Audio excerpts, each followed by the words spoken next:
and it's an all Link & Co. row 5 with nephew of Ivan Müller, Jan Erlacher, alongside his uncle on the 5th row of the grid.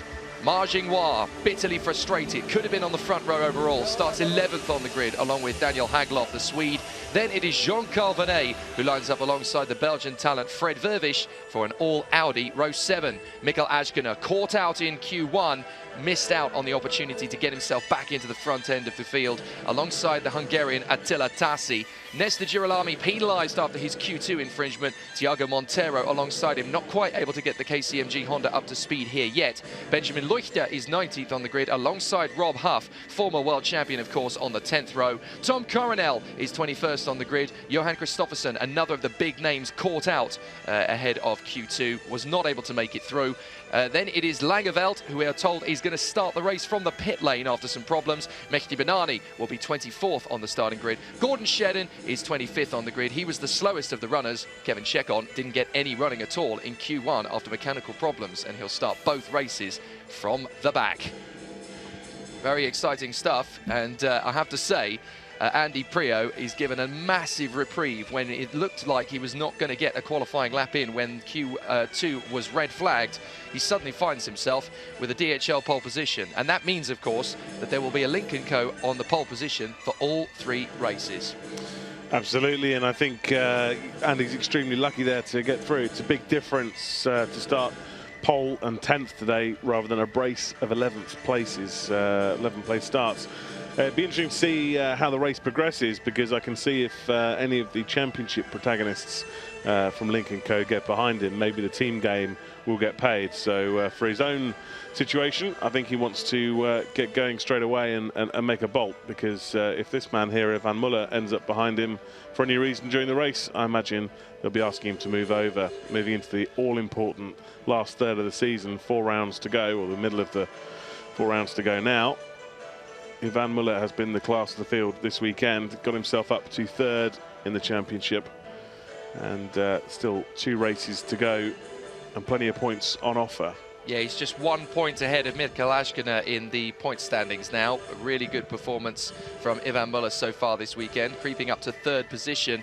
It'll be really exciting to see what he can do going into race 3 from pole position, especially with his nephew alongside him on that front row of the grid. We will see some really exciting battles in this one, that is for definite. Alexandre de Guy, I think, has found Niels Langeveld. You appear to be missing 4 wheels, Niels. What's going on? Yeah, it's very unfortunate. This is a little bit my season so far. I am run out of luck beginning of the season already. And yeah, they seems like that with the warm-up they hear a strange noise in the gearbox, and now it seems like the gearbox is broken. So, presumably they're fixing now, out for race 3? Yeah, exactly. They do everything they can, and we already had a poor qualifying. So yeah, that's maybe a little bit our luck. I prefer to have it today than yesterday. But yeah, of course I missed race 2. But we will be back for race 3, and then of course we hope that gives us a big boost if they repair it to get to the front of the field. Not the best way for Niels Langeveld's day to start then. Not as fast as he wanted to be from time qualifying, and then problems again getting to the grid. So he will start the races from the pit lane.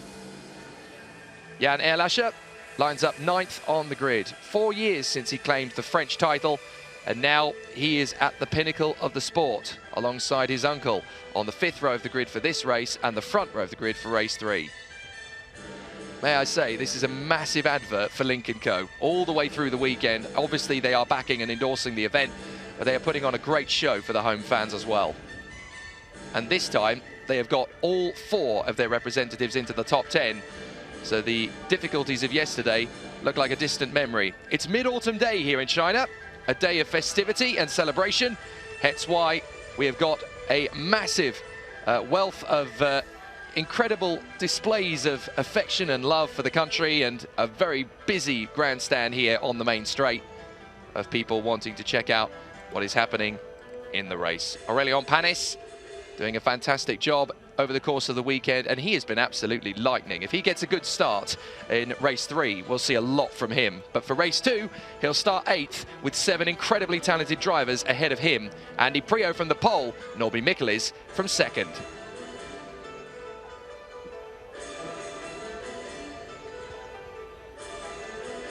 There is Aurélien Panis just getting himself ready for the action. Good to see a busy crowd. Obviously, it is a very important day to the Chinese culture, but they also know that Link & Co have got a very good display out here, and this is an important one for the commerce of China as well, to have a big brand on the world stage. The first time, really, that a Chinese manufacturer has been so prominent in an international motorsport manufacturer status. Certainly is, and Geely's headquarters are just down the road from this circuit. In fact, I believe they've got an ownership stake in the circuit as well, so it really is home turf in a very literal sense of the word for those guys, and they'll be very pleased with how the weekend's gone so far. Yvan Muller starting on pole again for the race later on today, and of course Andy Priaulx just getting the rub of the green and getting the pole position due to Girolami's penalty means that they've got every chance of taking a clean sweep of the board this weekend. Well, how big a difference does the Link & Co thing make in terms of their performance here? How big a difference does it make in terms of the performance that they're having in 2019? Well, a few years ago, Hyundai was not really known for its speed, excellence and performance until they started going rallying and then tin tops, and now they are actually one of the fastest growing car companies in the world. So Link & Co, by doing this, by entering this is a statement of intent for Geely as a manufacturer. They want to show what they can do on the world stage, and they are proving an amazing amount of work has gone into it. There's an amazing passion from the 4 drivers, from Yvan Muller, from Jan Ehrlacher, from Ted Bjork and from Andy Priaulx. They really want to make this program work, and it's one of those situations where success on the racetrack really does translate to the showroom. It's that old adage to win on a Sunday and sell on a Monday. And speaking of reflective Mondays, Esteban Guerrieri, I think, will be looking back at this weekend as to where he lost his championship lead, down to 9 points as we are, I believe, this morning. But yeah, his car's A, not had the performance you would expect this weekend, but B, he had a 3-place penalty coming in and then accidentally set off the fire extinguisher on the grid of yesterday's race, and as a result didn't finish in the points at all yesterday, and then a difficult qualifying. So yeah, a difficult weekend for him, that's for sure.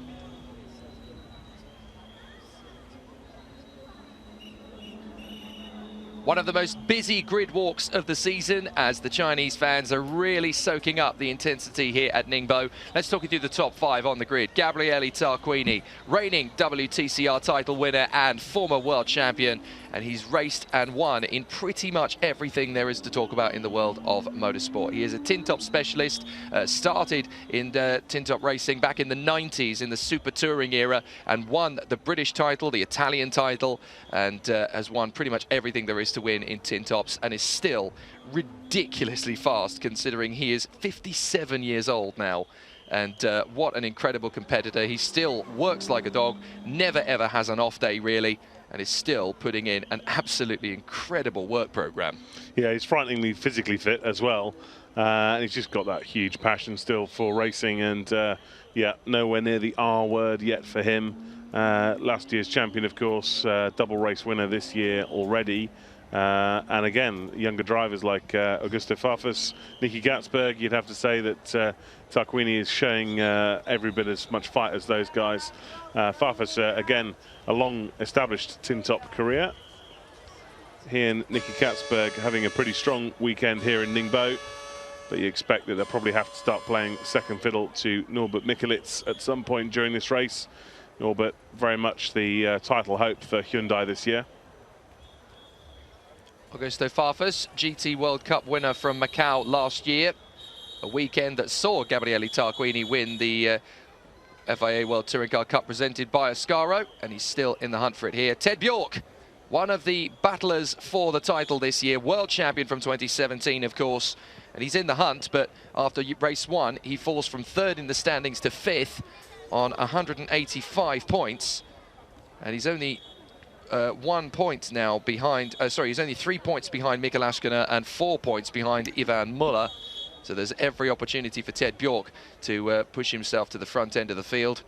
We're also hearing that Hyundai are prioritising this race. They've fitted new tyres to all their cars, and they probably very much see this as their best chance for points, particularly with Norbert Mikkelitz starting on that front row.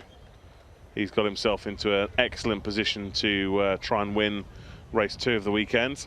And Andy Priaulx, despite sitting on pole here, he's not exactly looked too comfortable all weekend in terms of car balance, and out of the 4 Lincoln Co cars, he's definitely been the one sort of trailing and slightly head scratching. So yeah, he's got a job to do to try and get away well and control the field as best as he can. It remains to be seen if he has that outright pace. There's a lot of pressure on this man. Norbert Mikkelitz, second on the grid, vice champion of the world in 2017, and this is his best possible opportunity to win the world title. He's second on the grid here. He's only 9 points now behind Esteban Guerrieri, and this is his moment. As far as he's concerned, he needs to grab this with both hands and deliver. It's been quite an amazing journey for him, from the world of esports to come up through to a professional racing driver and be fighting for the world title. If he wins it this year, that will be a massive advert for the gaming industry. You can go from the gaming platform to world title winner. Like this man has won 3 world championships, and he has absolutely no bother at all starting from the front of the grid. He might have a bit of a tricky run to that first corner though, because not only is Mikkelitz fired up, but his car seems more dialed in. Yeah, I'd say Priaulx slightly on the back foot performance-wise, but he's got some great data to look at from Ivan, who's been the class of the field this weekend, so maybe he's found something overnight. Mikkelitz will want to use that new tyre advantage early on, so expect him to be challenging from the get-go. So now the drivers are going to get ready for their rolling lap, and it's going to be a very exciting one. Andy Priaulx from the pole, Norbert Mikkelitz in second place. His closest rival in the title fight, Esteban Guerrieri, starting 6th. Join us in a mo.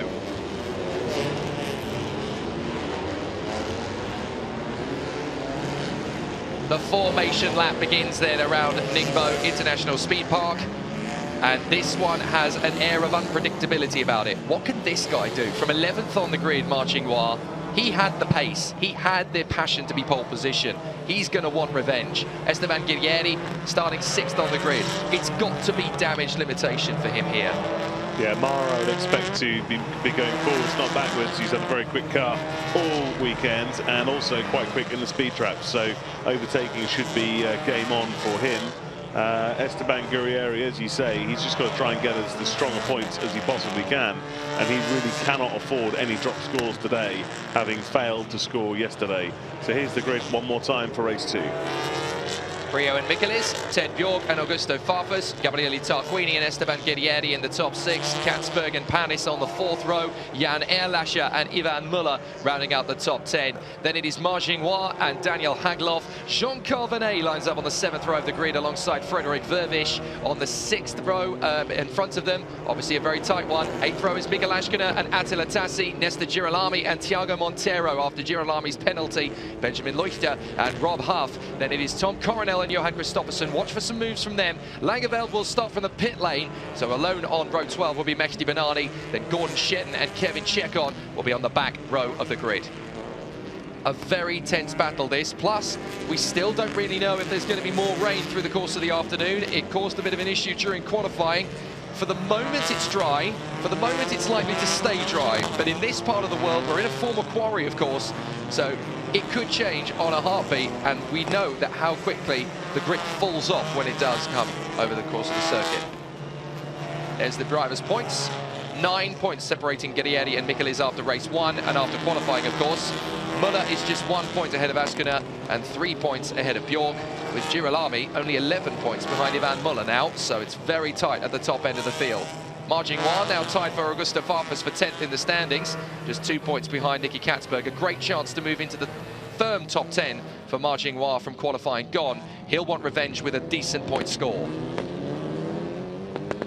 Some big names down the order in the points tally still after difficult starts to the season, but there's still a long way to go.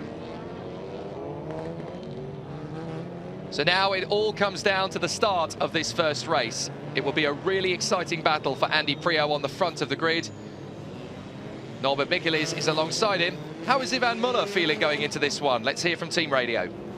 For your information, there is some spot of rain. Okay, copy that.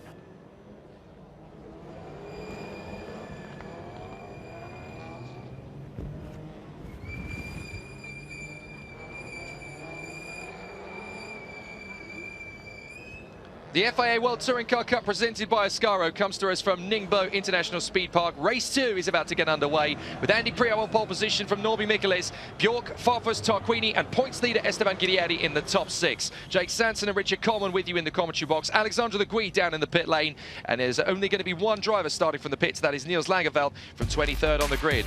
A tough qualifying session, and it looks like there's more rain, drops of rain in the air. If it properly falls on this first lap, we are in for a proper nail-biter. Cars are in position, and we are going to go for a blast down to the first corner. Green flag at the back of the grid. We are ready for racing for the second time out of 3 this weekend. Revs up, lights on. We're out, let's race at Ningbo. Good start for Andy Priaulx. Initially, he's got a good one. Looks like Ted Bjork's going to go and follow him through. Norbert Michelis has got a better start than I first thought he had. He has managed to slit the inside line, but Bjork is going to try and commit to the inside line and get into second. Well held by Michelis into the first corner. Drivers desperate to make some moves. Guerrieri running wide, and he's going to lose a couple of places there to Katzberg and Panis, who tap wheels, and that's going to catch out Panis. He's going to lose a few corners. So a couple of places gone there for Aurélien Panis, but it's Priaulx, Michelis and Bjork as they started. Farfus into 4th position. Good start from him as he has slotted himself in nicely, and the rest of the field charging forward. That looks like a mammoth start from Mikael Ashkener. He looks like he's made him about 6 or 7 places already, and the Spaniard is absolutely sleeves rolled up getting on with it, but those rain clouds looking very ominous. Fantastic start from Andy Priaulx. Contact, sorry. That's Leuchter and Montero. Leuchter and Montero spat out to the sidelines there. And there's problems for Farfus. Farfus is going to make the big lunge on Bjork. And Farfus making the lunge on Bjork means that they're both off the circuit. And it's open season for everybody else now. Leuchter beached off in the gravel, so he's not going any further. And there's more contact, and that is one of the Munichs. Now, is that Guerrieri? It is! That is Guerrieri! That is the points leader! Esteban Guerrieri is out of the race already! Absolute disaster for Esteban. It's a shocking weekend for him, and he's facing down the barrel of not scoring any points this afternoon. Oh, there's more! Safety car. Marching gone! Marching gone now! Crazy first lap! And that is Farfus out as well! Safety car on track. Absolute flotsam and jetsam in race 2. Yeah, Farfus and Mar, they're out on the spot, both with heavy suspension damage as we enter this safety car period. What didn't happen on that first lap? Absolute carnage. And it's Priaulx now leading from Michelis, and Gabriele Tarquini in 3rd position. You'd never have predicted that going into this first lap, but Benjamin Leuchter, well, to be honest, he's actually got away with the worst of it. What this means, of course, is that Marchinois is not only out of this one, but he's a massive threat for not starting race 3, because they haven't got a massive amount of time between races to repair those cars. A wheel's come off Marchinois, the other one's definitely loose, so that suggests a broken axle. Yeah, really bad news for him, and unlikely to take part in race 3, you would say, at the moment. So, yeah, taking stock of that, Andy Priaulx made a fantastic start, selfishly giving himself the best chance of victory, because I think that if Ted Bjork ends up behind him at any point, he'll have to be let through. Here we go. Oh, that was Ashkener's eagerness. Look, he just nudges the back of the Lincoln Co, spits him off into the side of Vernet. Vernet manages to avoid it, but it's open season. Tassi then comes across to try and make up a place or two, and it's open season. Classic concertina effect. Ashkener was desperate to move forward, wasn't he? On board with Erlascher as he tries to dodge all the mayhem, and he is actually one of the big losers out of that one. Here's Guerrieri. This is what happened to him. Farfus is getting sideways. He spins into Guerrieri, tags him. He tries to get out of it. Bang! Into the wall. Game over. And he is very frustrated. Yeah, shocking weekend for him. He's got to try and get that car back to the pits, which he has done. So, yeah, good timing on that one. They're going to want to try and make sure that car's straight and square so he can at least have a decent chance of scoring some points in race 3, which will be his only chance of points this weekend. Come in with a big championship lead Erlacher in the pits with damage. That looks like that's not tracking up very well either. There was just so many cars going into too small a space, and as soon as one got loose, everybody just decided, well, that place is mine then. And unfortunately, you can't put 7 cars into a space big enough for one car. But the biggest deficit here is for Ma Qinghua. You've got to feel for him. Had he not had that issue with Nesta Girolami in qualifying, he would have dodged all of this. But unfortunately, he's the cannon fodder right in the middle of it. We're under safety car in race 2. Carnage in the first lap.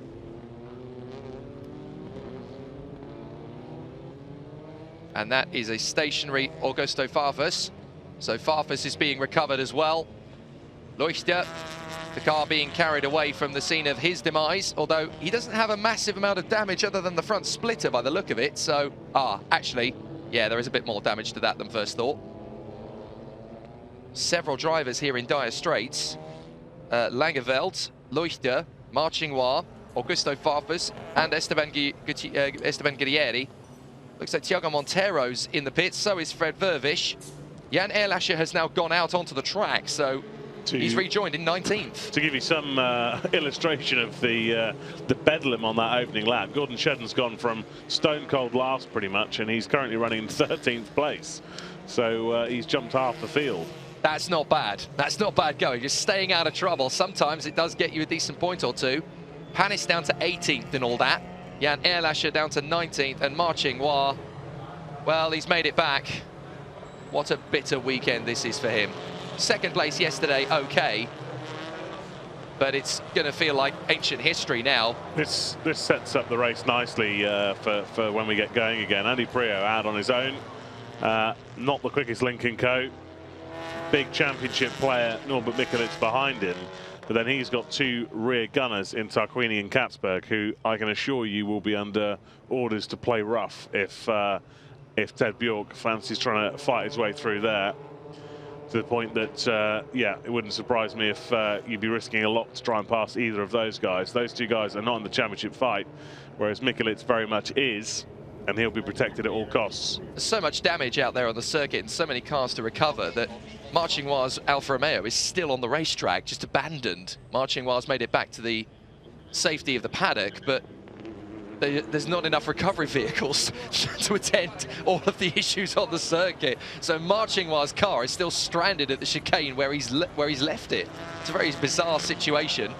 And unfortunately, for those who want to see as much green flag racing as possible, it means we're going to be behind the safety car for at least another 2, possibly 3 laps while they return the cars back to the pits, and then obviously get another recovery vehicle out there to go and tend to Ma Qinghua's car, because that can't be left where it is on the racetrack. Big problems for Fred Vervisch. He is one of the many in trouble. Safety car conditions here at the Ningbo International Speed Park. Many cars in dire straits after several incidents on the first lap. Esteban Guerrieri, though, points leader, certainly the most significant of those affected, hit the barriers, and they are out of race 2. They have now just got to work hard to get him out ready for race 3. So Esteban Guerrieri in big, big trouble. And with Norbert Mikelitz in second, that's the championship lead potentially gone. You literally see the pain in his eyes. Shocking weekend for Esteban. I mean, he was always going to be on the back foot coming in with a penalty and perhaps the circuit not suiting his car, but he is facing the barrel of nil points this weekend, and that'll be a huge blow to his title hopes, having been one of the favourites. The recovery vehicles are going around the circuit, and I can see, as you can probably, that it's raining. It's raining on the circuit. As if it wasn't spicy enough in this second race, we've now got rain. So, it's starting to get heavier. We've got 2 cars still out on the circuit needing a recovery job. Augusto Farfus and Ma Qinghua's cars are still on the circuit, but it is raining, and it is properly raining now. You can see how quickly it's coming down as we ride on board with Mehdi Benani. And they're all obviously on slick tyres. They will not be ready to change to wets unless it properly comes down in a monsoon, but what it does do to the surface of the circuit is it makes it a bit like an ice rink while wearing a blindfold. Yeah, and the race is so beautifully poised anyway, with the Lincoln Co leading the way of Andy Priaulx, who's not a championship contender. Then you've got a brace of 2 Hyundais of Mikelitz and Tarquini with the fellow stablemate of Katzberg. Well, the Marshal gets some TV time. He's helping to recover Ma Qinghua's car. just in case Mar doesn't want to drive again. This man might do a good job. Well, that's a fabulous moment he wasn't expecting, wasn't it? Absolutely. He'll tell his grandchildren, did you know I was on television driving Marching Noir's racing car at Ningbo? Well, I say driving. Meanwhile, it's all hands to the spanners at Munich Motorsport. And this is disastrous. The way things currently look, Michelis is going to take an 11-point lead when he was 9 points back. Yeah, the crucial thing for the Esteban car is to get that car back out and square for race 3. But I think that Marching Noir is out of the weekend. I would agree with you. Just look at how much damage has been taken to the rear. Look, the left wheel is still on the car, but it's not even straight. It's not even close to straight. The other one's come off it. So I'd say that car's dead. It's dead and buried for the weekend. That's devastating for the local fans. Especially after his podium yesterday, he could well have won today. So Andy Prio is leading the race behind the safety car. Let's hear what he's got to say about the situation. The indication when the lights go for a restart, because I'm going to need to get my tyres pretty ready for this, for the rain. Understood. No indication at the moment. I'll keep you posted if I see anything on the TVs for the recovery. Okay, mate. Just a reminder that earlier when we had this kind of rain, the pace wasn't really affected, and just focus on rear tyre temperature, work on the rears, and look after the fronts. So Marching Noir's car has been recovered. Farfus's is being recovered. So I have a feeling we're going to start the race on lap 6. We're on lap 4 at the moment. So obviously they need to make sure that once those cars are off the line, they then need to return the recovery vehicles to their neutral position around the circuit. Tiago Monteiro, are they going to send him back out again? Because with the rain coming, that's not a bad move. You've only got 20 or 19 cars driving on the circuit at the moment. 15 cars score points. Why not send him out? He doesn't have as much damage as the other drivers out there. And there's so many who are retired already. We've lost Farfus, Marching Noir, Ben Leuchter and Esteban Guerrieri. Fred Vervish might not be going any further either. So if I'm Tiago Monteiro, there's no reason to suggest why I couldn't go out there and with 10 laps to go, grab a point. It's possible. I think pretty unlikely. But I think the most important thing again for these guys is to make sure their car's square for race 3. I mean, the only thing that makes it likely is the fact that we've got rain now. So anything could possibly happen in these rain conditions. We'd need some proper rain for that to be the case. We've had these little showers and it hasn't really affected the pace too much. The circuit's dried exceptionally quickly, so we'd need some proper standing water, I think, for anything like that to happen. Well, a crazy first lap, absolutely catastrophic, and it's eliminated 7 drivers from the race. Niels Langeveld, Leuchter, Marching Noir, Augusto Farfus, Esteban Guerrieri, Tiago Monteiro and Fred Vervish all out of the race at this point. Safety car is in this lap, so we were right. It's going to be lap 6 that we start racing from. So a third of the race already gone under yellow flags. And for Andy Prio, a golden opportunity. So we're under safety car, but not for much longer. The race is going to get started again at the beginning of lap 6. Esteban Guerrieri, one of the 7 drivers out of the race. Fred Vervish, Tiago Monteiro, Augusto Farfus, Marching Noir, Ben Leuchter and Niels Langeveld joining. Although I have just seen that Fred Vervish has left the pits. He is going to try and get a point. But the sunshine coming out now suggests that it's pretty much going to be quiet running at the back of the field now for Fred Vervish, especially considering he is 3 laps down. It is Andy Prio leading from Norbert Michelis, and with Guerrieri out, Norbert Michelis in 2nd place is set to take the lead of the driver's title race by 11 points when he was 9 points adrift coming into this one. Tarquini is 3rd from Katzberg, then Ted Bjork and Daniel Hagloff, incredibly, in 6th position. Ivan Muller, then Mikael Ashkona, Attila Tassi and Sean Carvenet from Coronel Huff, Sheldon Girolami, Christopherson, Benani, Chekon, Panis and Erlasher. We are racing again, green flags, and Andy Prio gets the perfect getaway. No problems there. And it's now all going to be about Michelis. Fantastic restart from Andy Prio. A wise old fox, triple world champion, knows exactly what he's doing and got a nice gap to Norbert when he put the power down for the restart. Michelis is going to want to get on with this. He's well protected from behind. He doesn't have to worry about Tarquini or Katzberg. they'll leave him alone and hold up Ted Bjork behind them. We're on board with Bjork. This is about to be a very, very frustrating race, isn't it? Nicky Katzberg is going to throw out the anchors, and now he's basically going to try and make that Hyundai as wide as a Buick. Meanwhile, Hagloff is going to try and work with his teammate Mikael Askiner as the two cars try and work their way through the field. They're in 6th and 8th now, and he is going to try and go for Bjork. Bjork has to cover the inside line to defend, almost making a move at Katzberg. Still spots of rain on the camera lens, so it's still a little bit greasy out there. Drivers need to keep their wits about them. Meanwhile, Ivan Muller is going to try and have a go at Daniel Hagloff. Down the straight up towards the left-hander. That's the thing when you're racing a car that's not in the championship position or the championship fight. You're always going to be worried about tripping across them because they're fighting for glory there and then. You're looking for points. Oh, Ted Bjork's got a big problem. That's the side skirt falling off the car. Now, that could potentially be a mechanical flag. Yeah, that's the big worry for him. Won't affect the performance greatly, but it's the issue is if the stewards deem that to be dangerous and ask him to come into the pits for it to be removed. It's effectively game over if that happens. So the best thing that can happen for Ted is for that to fall off and take its natural course. Hagloff is giving him a hard time. Meanwhile, Askiner is giving Muller a hard time. Amazing how 2 or 3 incidents can change the order of the race and change the status of the entire tour of the lap so dramatically. Damage too for Aurelien Panis. You can see that his front fender on the left side is missing. And there's some big damage as well to Askiner. He's had a couple of boxing matches with a couple of drivers out there. We saw how Ted Bjork went sideways. That's how he's got his side skirt damage. Look at him swarming around all over the place trying to keep Daniel Hagloff at bay. Get away from me. Yeah, they're both embedded in this fight. Hagloff's got a great run on him and he'll have the inside for the next corner.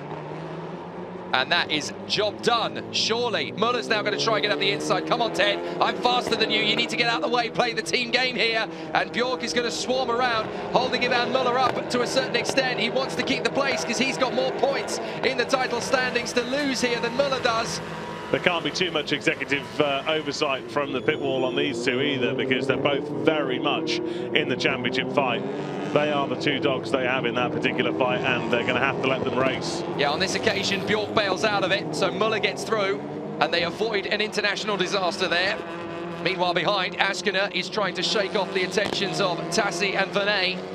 So those two are scrapping away for position as well. Vernet up the inside of Attila Tassi. He's going to try and make the overtake as we ride on board with Askiner just a couple of car lengths in front. And now he's chasing down the 2 Lincoln Co's. Muller up to 6th, up to 7th, oh, down to 7th, I should say, sorry, is Ted Bjork.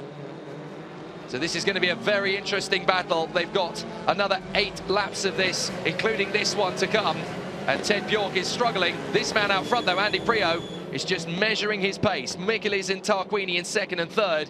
And it's all going to be about how he looks after the tyres, how he looks after the brakes, how he measures the pace.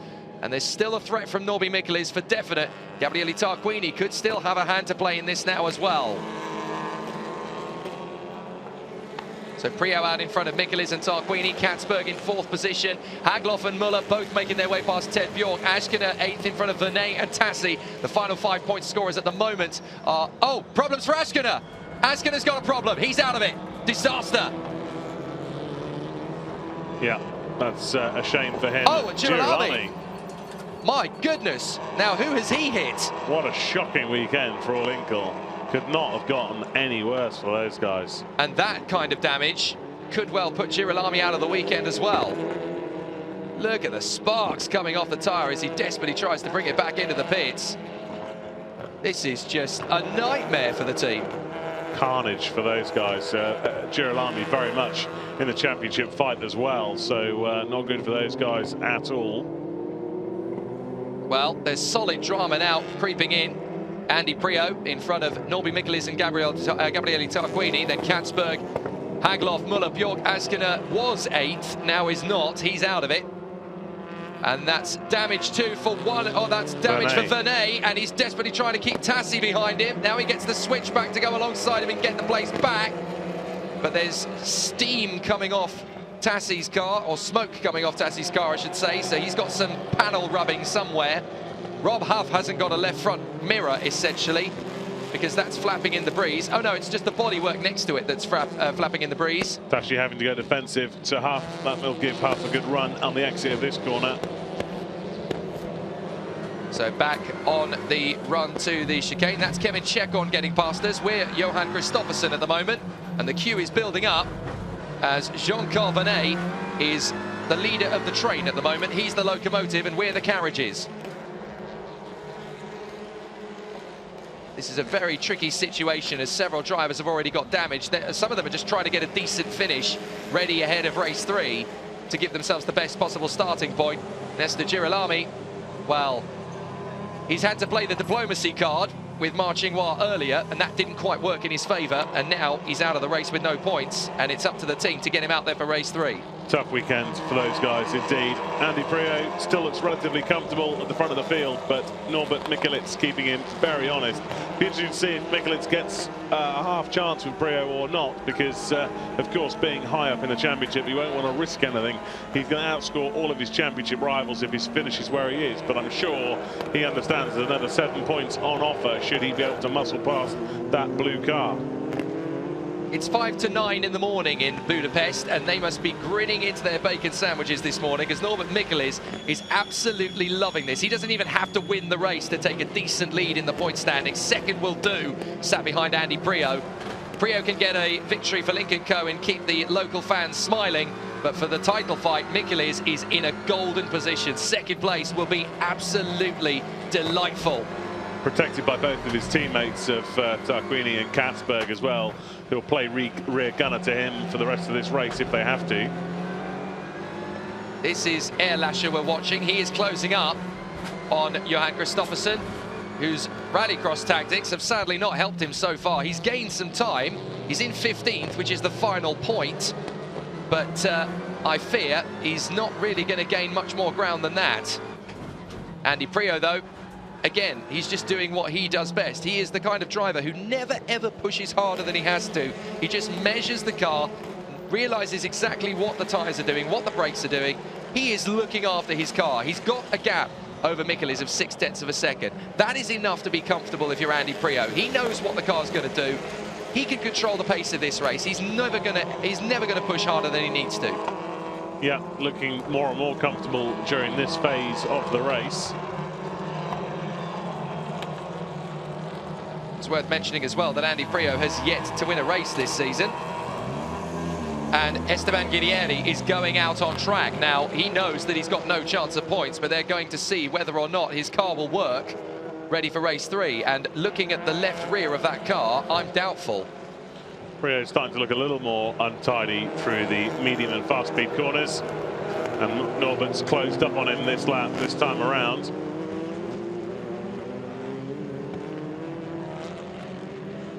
Just starting to occupy the mirrors of Andy Priaulx, give him something else to think about. But yeah, Andy's starting to look a bit more untidy. Yeah, this is raggedy. This is now raggedy from Andy Priaulx. This circuit here in Ningbo is actually very high degradation for tyres, and we know that all the Hyundai started with at least new fronts. So that does give them a bit of an advantage as the race goes on. They started with newer tyres. And will that prove a decisive factor as we enter the last 5 laps of this race? So we're at yellow flags in the first sector. I'm not entirely sure what that's for. We haven't seen anything recently. I wonder if that's still for Ashkener, who would have pulled off in the first sector. Girolami recovering his car back to the pits. Either that or Guerrieri has pulled off again in that first sector, realizing that his car is not particularly close to fixed. Priaulx going a little over the apron there.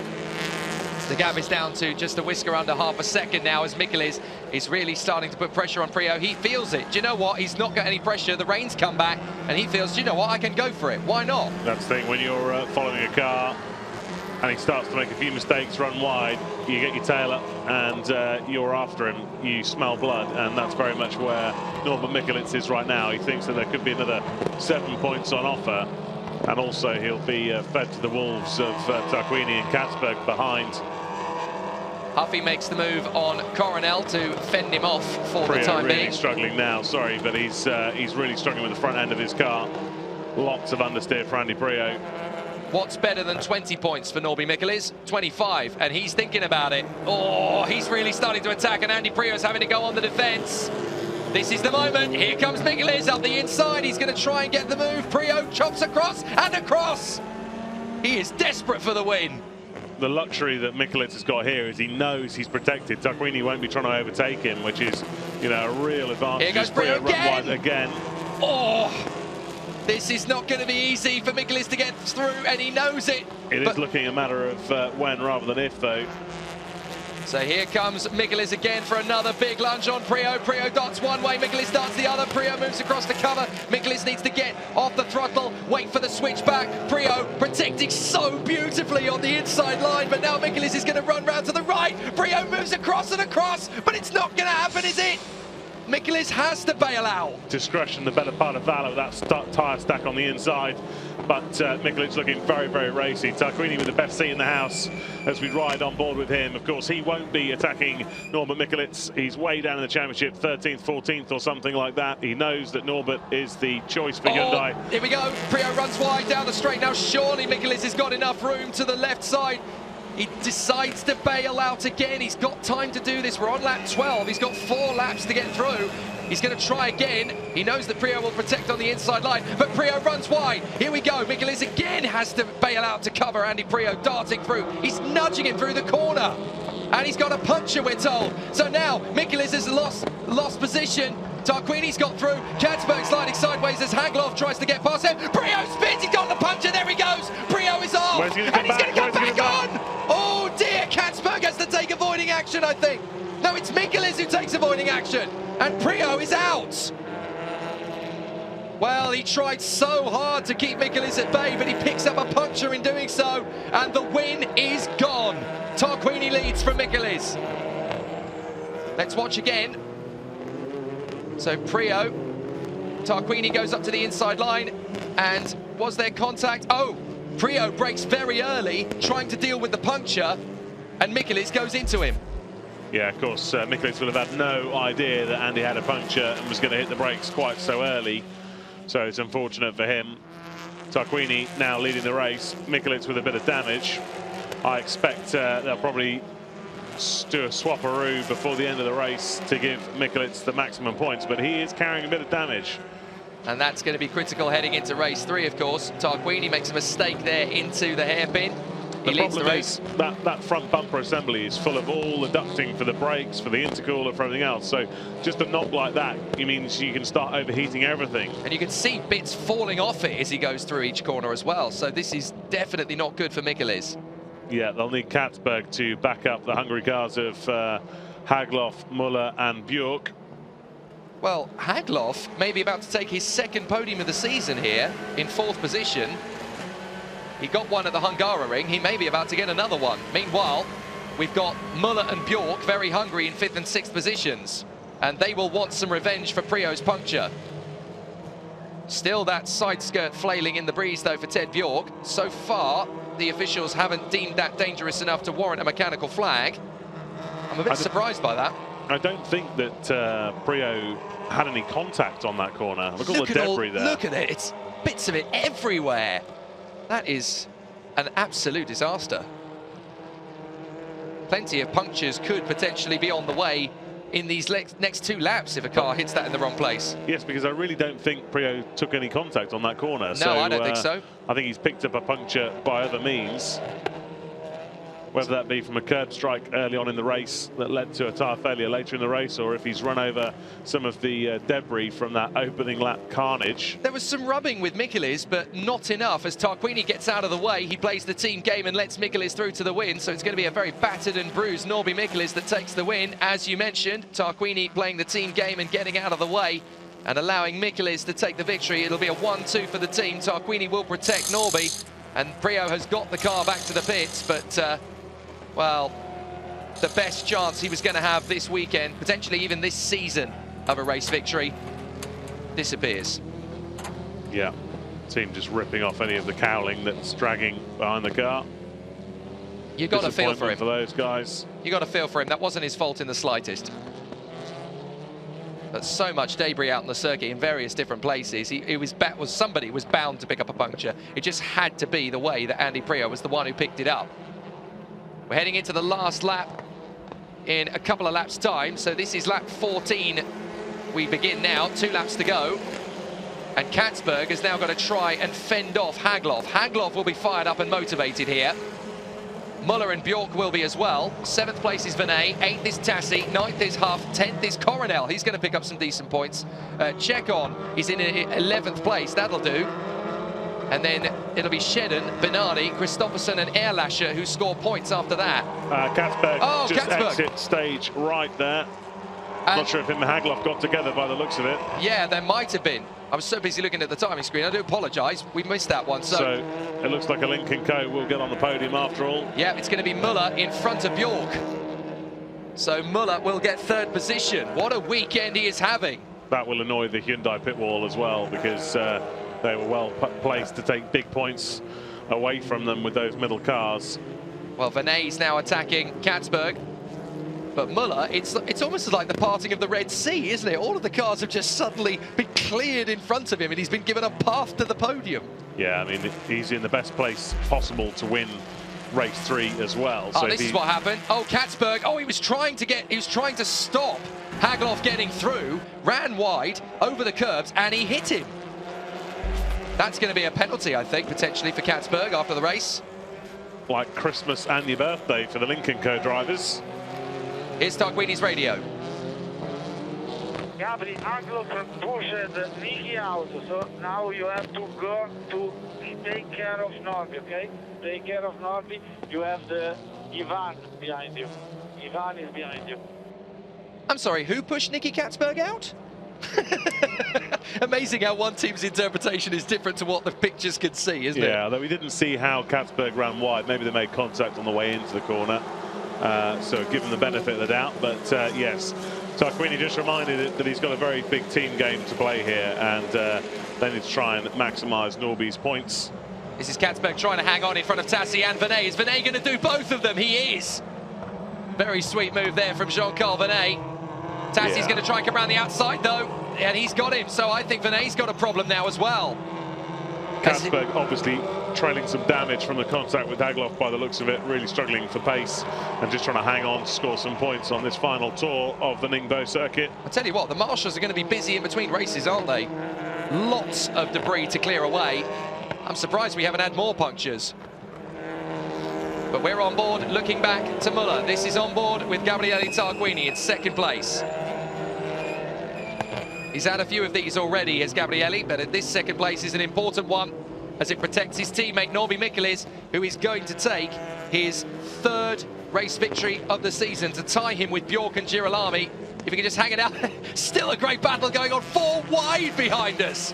And Kevin Chekon might be about to steal some big points here. I think Katzberg and Venet both carrying damage, as is Coronel. Chekon just needs to stay clear. Well, if Coronel wasn't carrying damage, he certainly is now. As he goes off the circuit, Chekon trying to get himself up in there. Up on the inside of Venet to take a place or two. Chekon's nightmare weekend may be about to take a big reversal. And of course, his car's got pace. If Marching Wild doesn't start, it's all going to be on him for Alfa Romeo, and that car's got pace. He could be in for a shout at the victory in race 3, depending on where he ends up. And he's going to end up fairly high. But Norbert Mikkelis is going to finally come through. It's a big sigh of relief after one of the craziest races for a long time in the World Touring Car Cup. But Norbert Mikkelis comes through to take the victory and the lead of the drivers' standings. Tarquini 2nd from Muller and Erlascher. Muller and Bjork even. Daniel Hagelov in 5th place and gets the fastest lap of the race in the process. Attila Tassi is 6th position in front of Rob Huff, Nicky Katzberg, Tom Coronel and Kevin Chekon. But there could be all sorts of ramifications post-race. Yeah, obviously we have a pretty tight turnaround between the 2 races, so I don't think much of it will get looked at by the stewards until after today's racing has concluded. But what a key victory for Hyundai and for Norbert Mikkelis, taking the lead of the championship with Gabriele Tarquini in close formation. Celebrations at Lincoln Co as well, 3rd and 4th after all of that. That's an absolute sigh of relief. Very good performance from Norbert Mikkelis, and I have a feeling this is going to be a Hungarian with a big sigh of relief. done, guys. But this is not the way to go, unfortunately.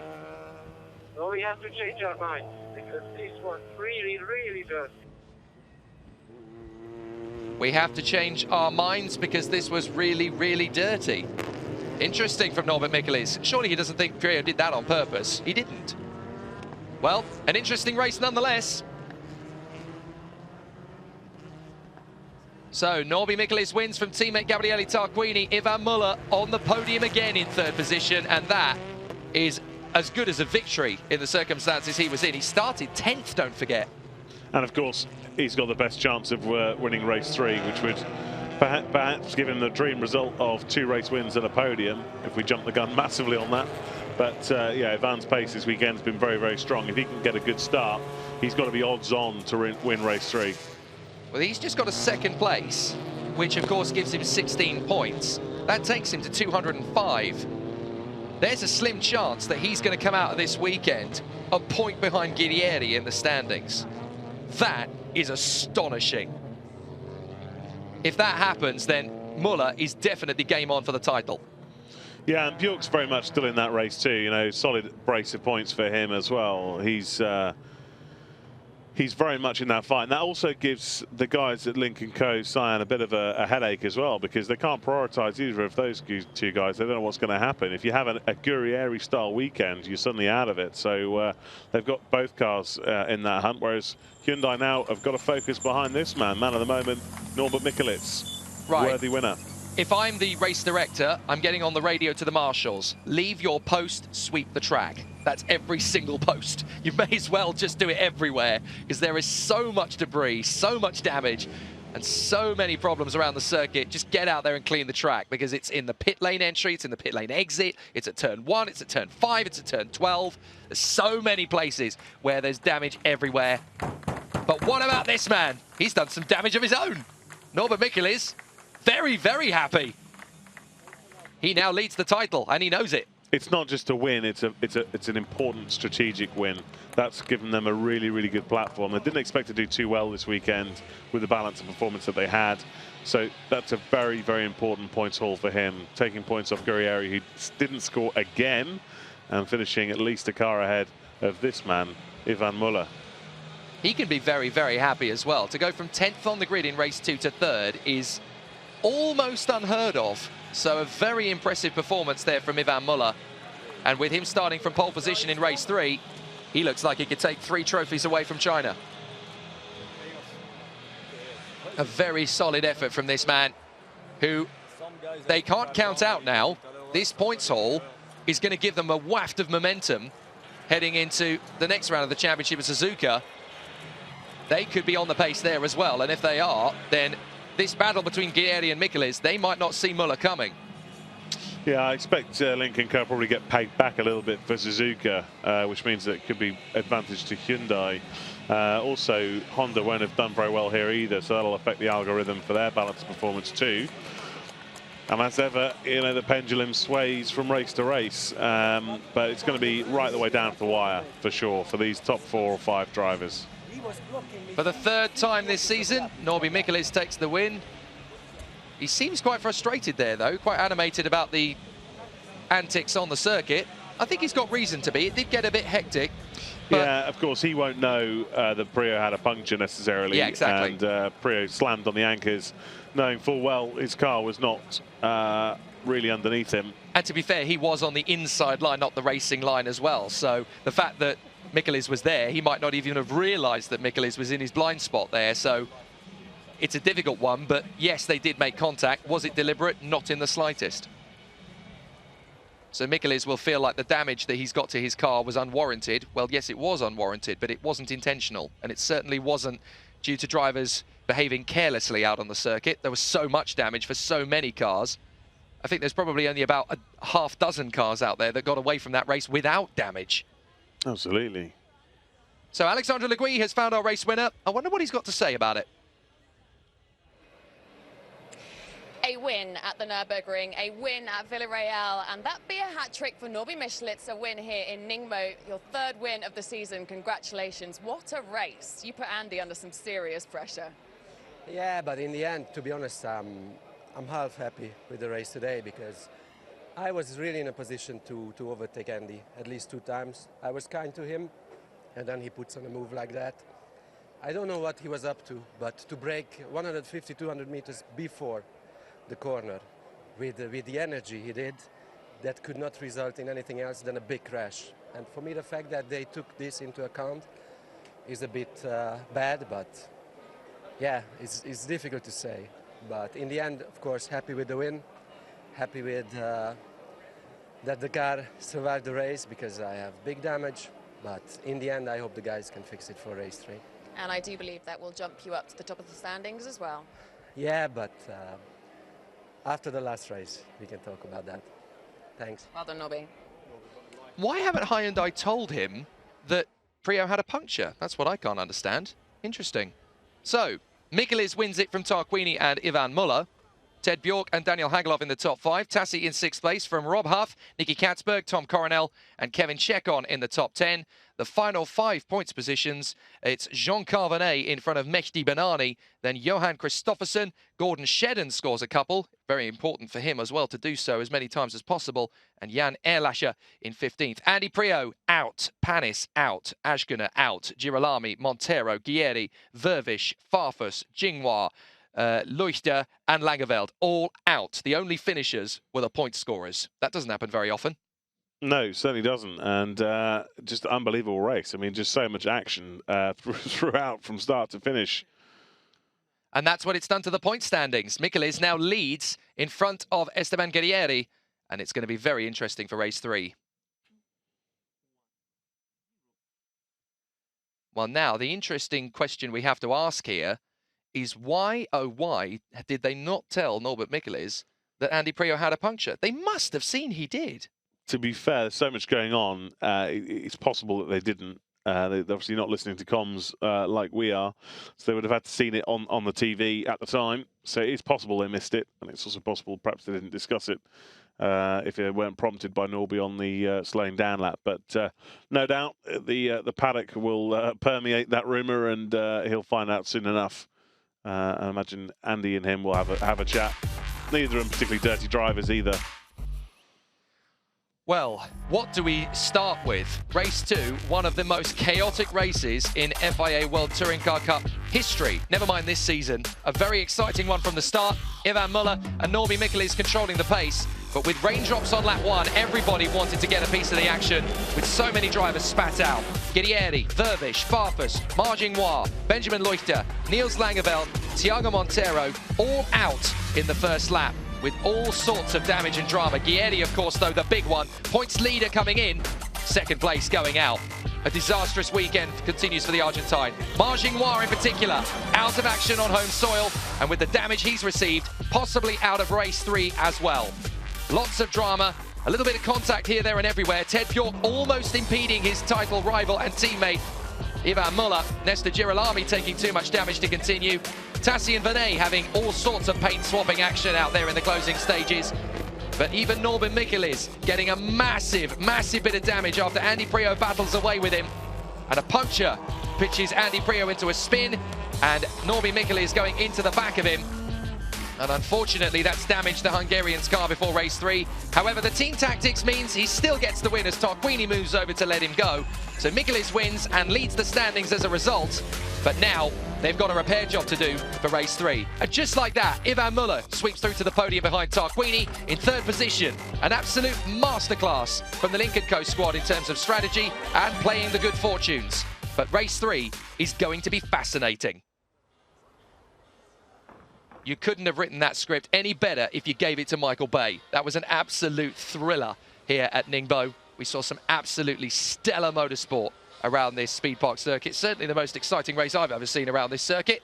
And there's going to be a handful of drivers that will have some very bitter memories from this one. Certainly is. We're hearing perhaps a small delay for race 3, but that's probably due to all the debris that's all around the circuit, and hopefully won't take too long to clear up.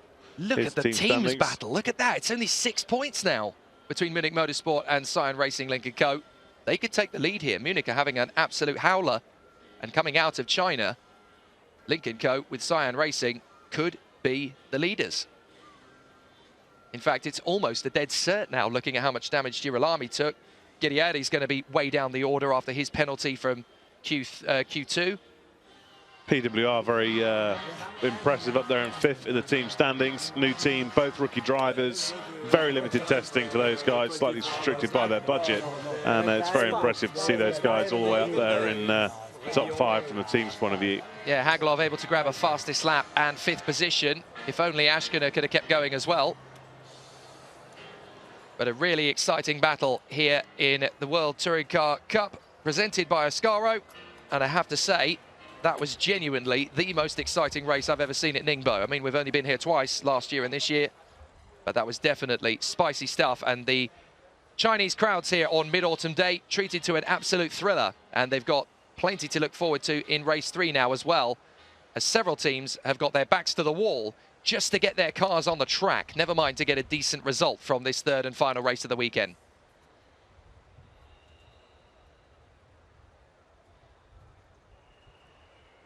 Well, this is going to be an exciting podium. Alexandre Le Gui will talk us through it.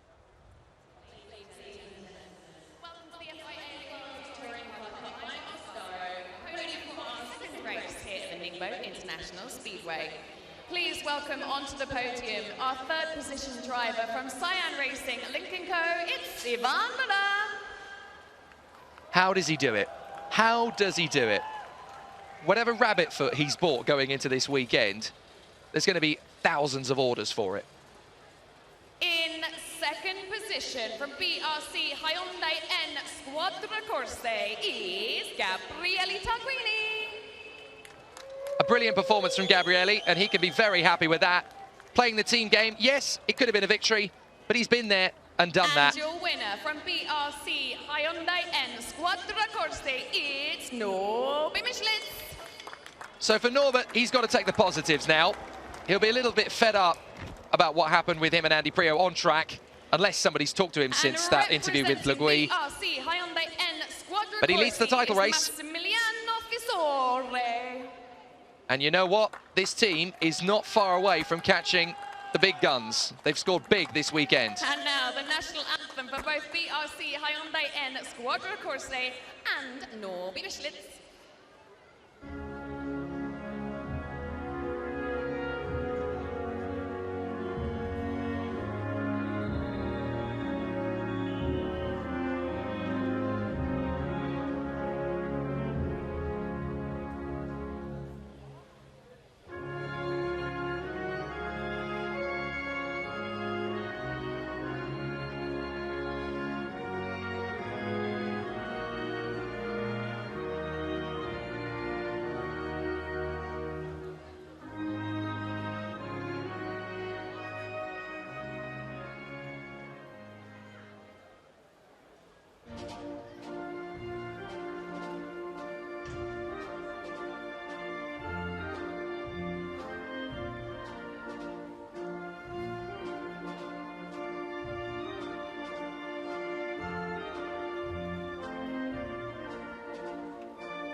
Norbert Michelitz and the Squadra Corsa Hyundai team taking the spoils of war after an absolutely crazy race as we hear the Hungarian and Italian national anthems. Presenting the 3rd position trophy from Geely Automobile team driver, the legendary Chinese driver Han Wei will present the 3rd position trophy to Cyan Racing Link & Co.'s Ivan Muller.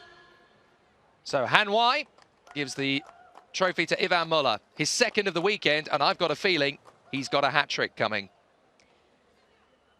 Zhang Ni, the director of Ningbo Sports Bureau, will present our 2nd position trophy to BRC Hyundai N Squadra Corse's Gabriele Tarquini. A fantastic result for Gabriele Tarquini and the team, and a very important one for the team's battle. A 2nd place trophy. Zhang Ni, the director of Ningbo Sports Bureau, presenting that trophy, and an important one this season. Li Hua, the Deputy Director of Zhejiang Province Sports Bureau, will present the winning driver trophy to BRC Hyundai N Squadra Corses Norby Michelitz. But this win is an important one as Li Hua, the Deputy Director of Zhejiang Province Sports Bureau, hands the trophy to our race winner Norbert Michelis, and this is a very important one. Li Hua will also kindly present the winning team trophy to BRC Hyundai N Squadra Corses Massimiliano Fisore. There's ambivalence here on the podium, isn't there? Because the team are delighted to get the win, but they have got a tough task in front of them now to get Michelis ready for race 3. Yeah, they certainly Now do. please come together for your official photographs. We're also hearing that Ivan picked up some steering damage in that race as well, so even more credence to his superb third place. This mechanic should be able to get that fixed for race 3, where of course he will be starting from the pole. Well, Grab drama your and incredible excitement. Let's party! Well, they grab their bottles, but they take them away because, of course, they've got race 3 to look forward to, so they won't be spraying them on the podium. And what a contrast. That man, Ma Jinghua, could well have been on that podium for this race. And it looks like he's not even going to make it out for race 3. And that's the thing, we always have that thing in racing where they say it's the second problem, not the first. And what I mean by that is that the first problem was him not getting through from Q2, and that left him in a part of the field where he was always going to get more risk. And sadly for him, no further than the first lap, and that's probably all the racing he's going to see today. We have a new points leader. It's Norbert Michelis, but his car is battered and bruised, sometimes even by himself. What a fantastic performance from him. And we go into the third race with plenty of anticipation about how exciting things are going to be. Celebration on the podium. A quick word with Norbert Michelis. What a race that was. Not the most ideal of situations, I know, but Norbert, you are now standing on the top of the standings, which is a positive in itself. Yeah, of course, but my main focus now is on race 3. I hope the guys can repair the car because it's important points to collect, so I'll do my best. Now, in hindsight, or not in hindsight, but now with knowledge of what's going on, the amount of cars that are potentially very damaged for race 3, how do you feel like that one's going to go? I didn't check, to be honest. I think, or I hope they can repair Augusto's car, but to be honest, I lost the overview about the others. Fair enough. Go, get ready. Gabby, is this potentially one of the oldest podiums we've had this year? Oh, I don't know, to be honest, who was the oldest guy in the podium. But it's nice to be back in the podium after a long break. Yeah, it's good to have you back, Gabby. Again, the same for you. How do you feel that race 3 is going to go based on your results from race 2 and what the rest of the carnage was like? Oh, I think that the car was very good. I mean, balance very, very good, very nice. And I think the target is to help Norby. We are far away in the title fight. He's very close, so we must do everything possible to help him. One of the oldest podiums of the season. Well, yeah, technically it is, I suppose. Would have been particularly old podium if Andy Priaulx had been on it with the likes of Muller and Tarquini, but fortunately for Norby, he still brings the average age down a bit, doesn't he? Certainly does, but even Norby seems to feel like he's been around for a very long time. I think he's been in the sort of World Championship level since around 2009, 2010. So now, I have a feeling they've told him that Andy Priaulx had a puncture because he's not sounding quite so irritated by the situation that was presented to him. So it's going to be a very interesting one heading into the third race. That's the point standings, and it's going to be Ivan Muller on pole position. So you do the math. This is going to be a very interesting race.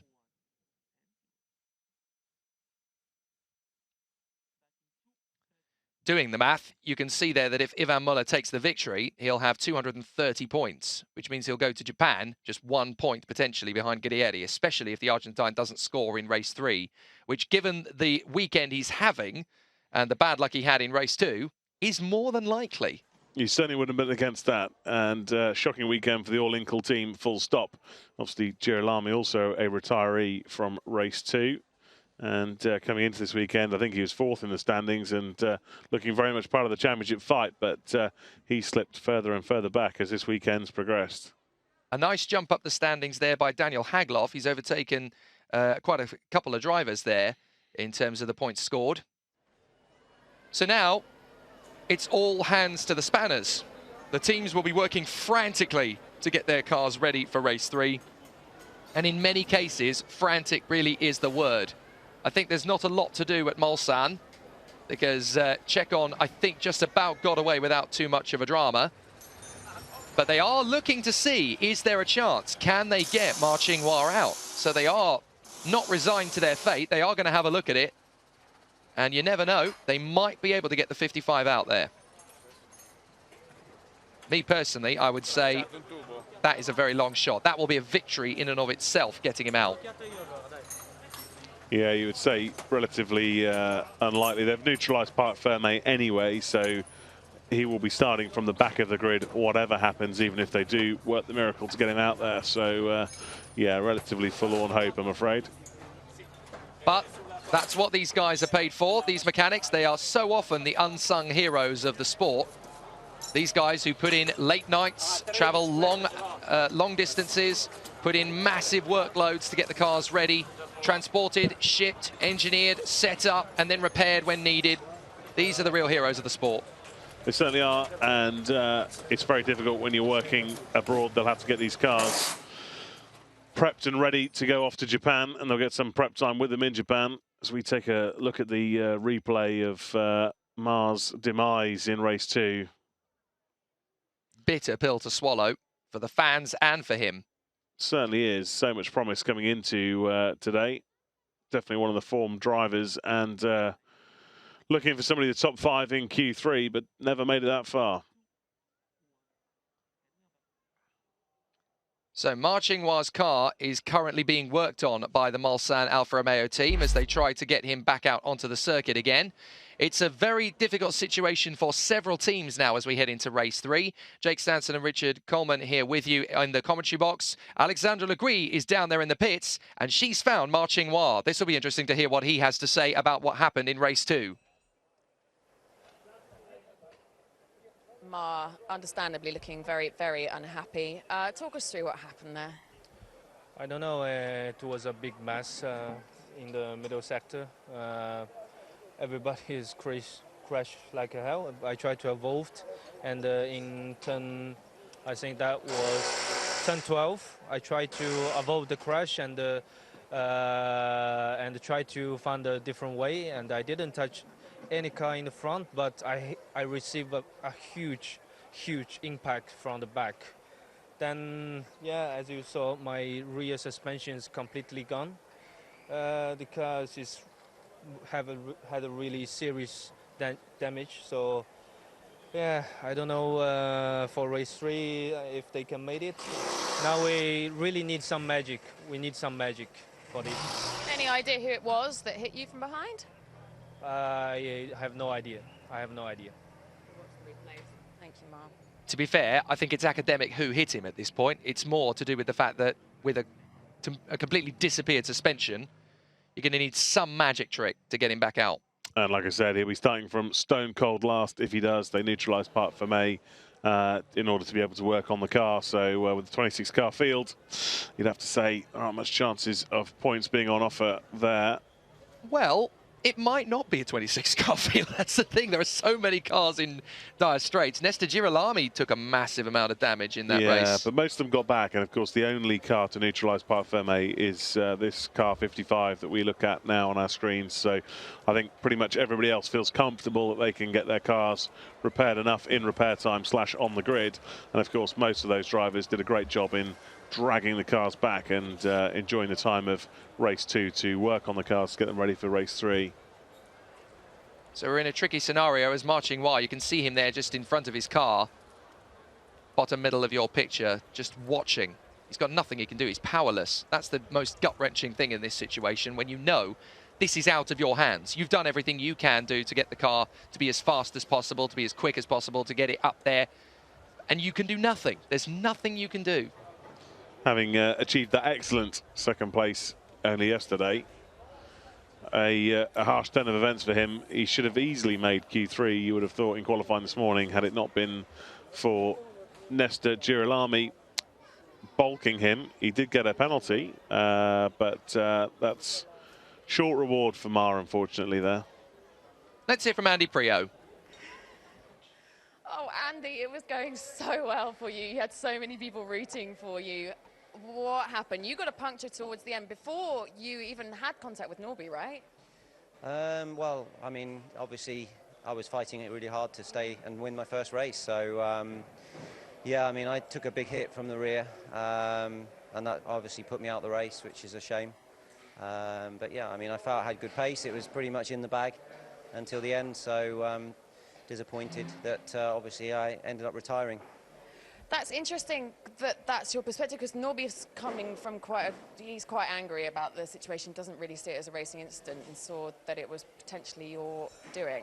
Oh, really? I mean, just look at my rear bumper. Yeah.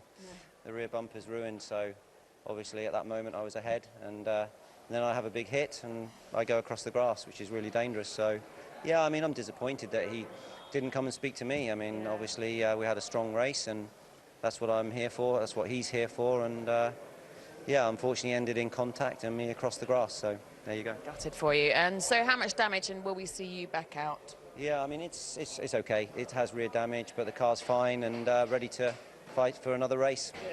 Good. Hopefully we'll see you on the top step another time. It will come, it will come. Thank you. Cheers. They need to watch the replay. Never mind, look at the bumpers. Look at the replay. He had a puncture. Yeah, bizarre, but... How have neither of them caught that one? Prio must have felt it, surely. You would think so. I thought that, that's again, baffling. the reason why he had hit the brakes early.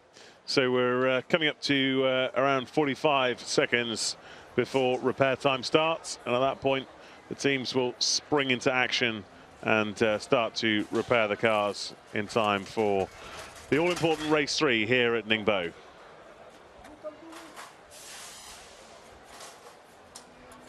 That is extraordinary.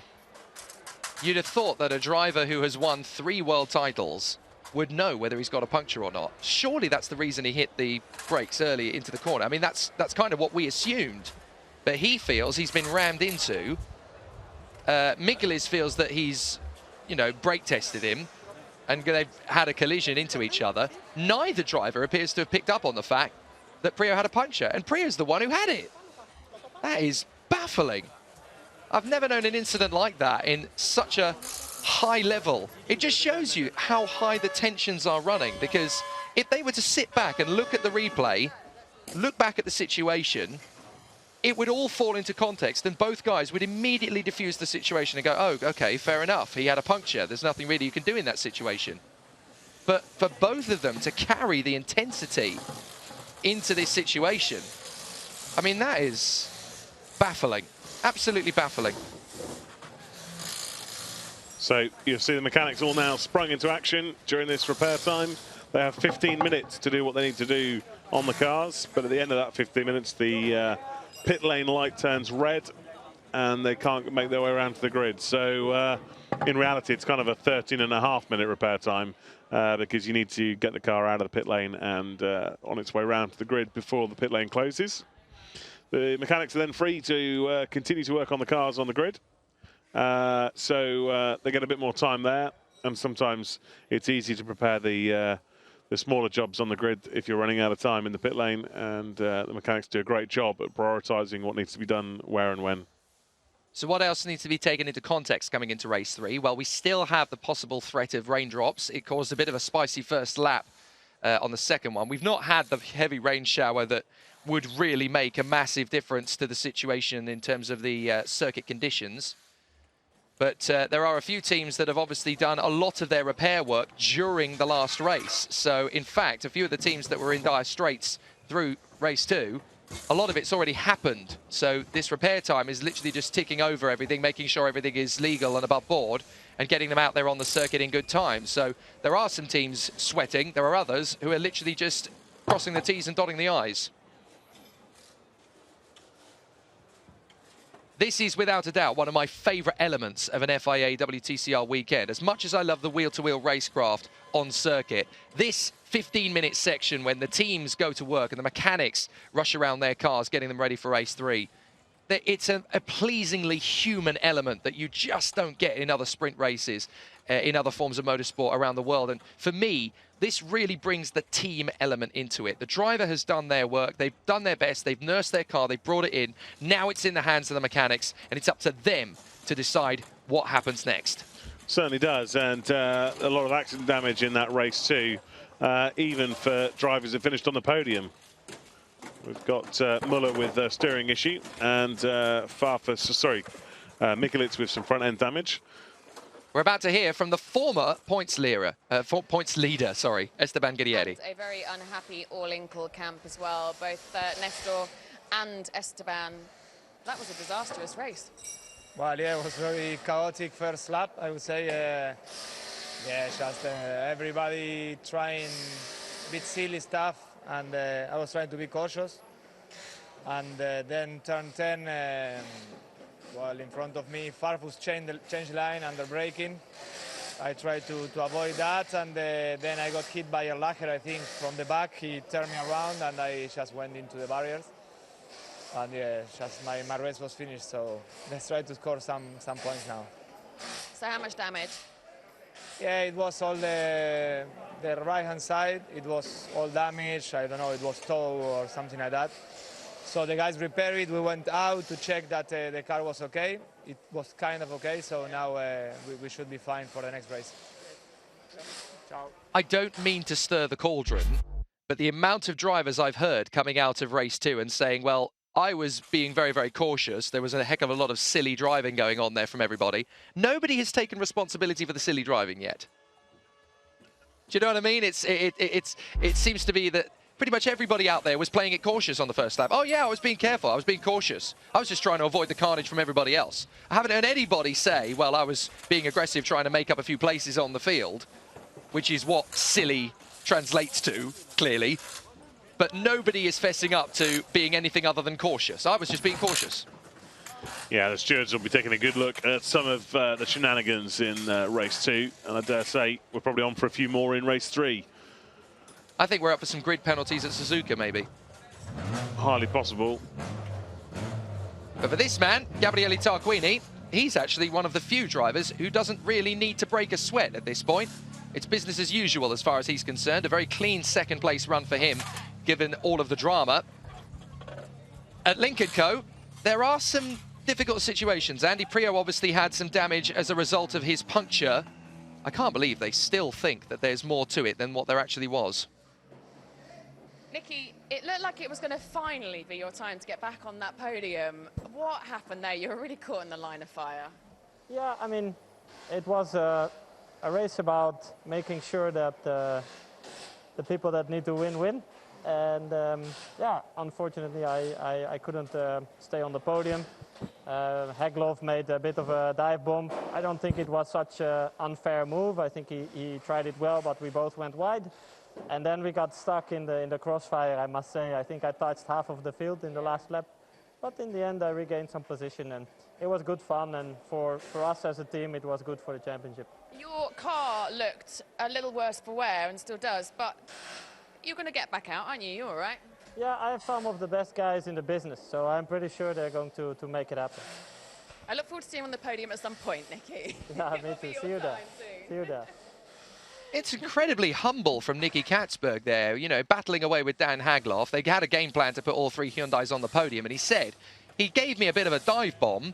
I don't think the move was particularly bad, though. He said, you know, we just both drifted wide. He could very easily have pointed the finger there and said, yeah, it was a stupid move, it was never on. But no, he told it like it was. You know, he's a racing driver, and he said, you know, what he's basically saying there is, I probably would have tried exactly the same thing. As Thiago Montero heads out onto the circuit, hopefully it's going to be a decent race 3 for him. Very pleasing, though, from Katzberg to say, you know, in the heat of battle, you drifted wide, and obviously drifting wide threw him onto the grass and spat him back out into Hagloff. So Yeah, They compromised each other, but arch pragmatist Nicky Katzberg, and like you said, quite refreshing for a racing driver to be so candid in an interview like that. But that's probably the most honest anybody's been in the last half an hour, if we're perfectly honest. But fair play to Nicky. He's always struck me as an incredibly charming man and a very, very decent sportsman. He always pushes to the limit. He's a very consummate professional, and he never says anything he doesn't have to. Out onto the circuit comes Langeveld. They repaired the gearbox. That was the reason he didn't get out at all in race 2. So they repaired the gearbox during race 2, and they've just checked him over ready for race 3. He goes out onto the circuit. Of course, the 15 minutes repair time includes the pit lane closure procedure, so the drivers have to get back out there and get ready for the start as soon as is humanly possible. So this is going to be an interesting one. Tassi and Langeveld join Montero on the circuit. The KCMG boys actually didn't have a massive amount of work to do after race 2. Montero retired, but got the work done during the course of whilst race 2 was running. Indeed. Langeveld obviously didn't have much to do other than fix the gearbox because he wasn't involved in all of that. So Langeveld has actually got, strange though this is, considering he missed race 2 with a broken gearbox, he's actually got one of the most complete cars of anybody on the grid. Yeah, of course, the annoying thing for him was that he qualified badly this morning and off the pace from what he was able to achieve yesterday. And if you look at some of the snakes and ladders, he could have very well found himself on a good ladder into the points in that race, but of course unable to take the start, as you say, due to a gearbox problem. If it happens again, though, in race 3, we saw how Shedden went from 25th on the grid to the points, so it's still doable. It's a tall order, obviously, but it's still doable. Team radio for Ted Bjork.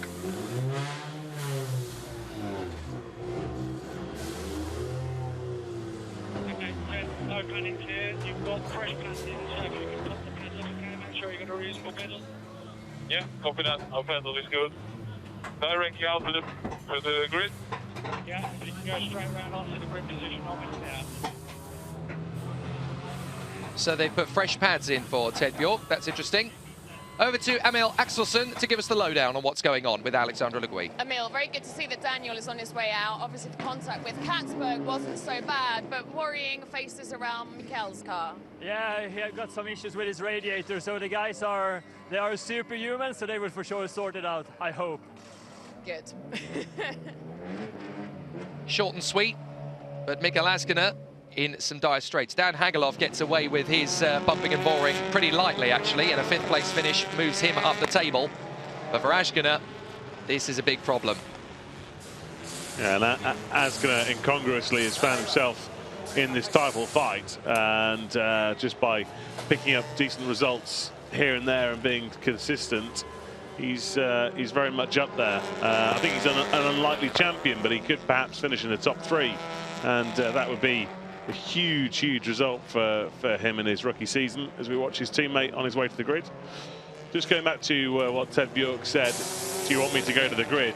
Sounds like a very obvious question, but actually during this 15-minute period, he could, of course, go through the pit lane and back out on the track to the other side and give himself 2 sighting laps.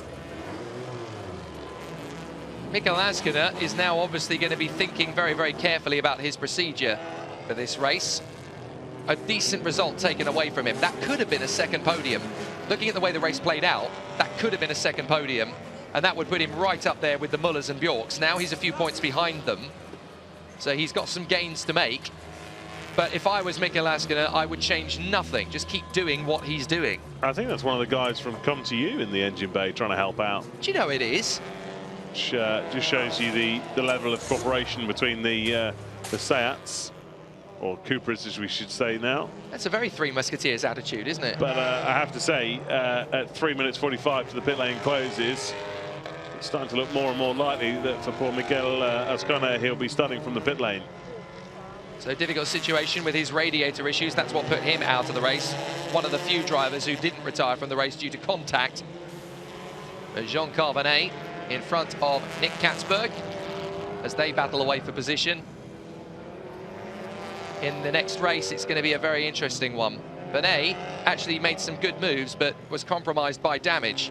You could see he was fighting fit, but the car wasn't quite up to the same pace he was. Still, they work hard at PWR Racing. Daniel Hagloff is already out there. Not quite yet for Mika Laskinen.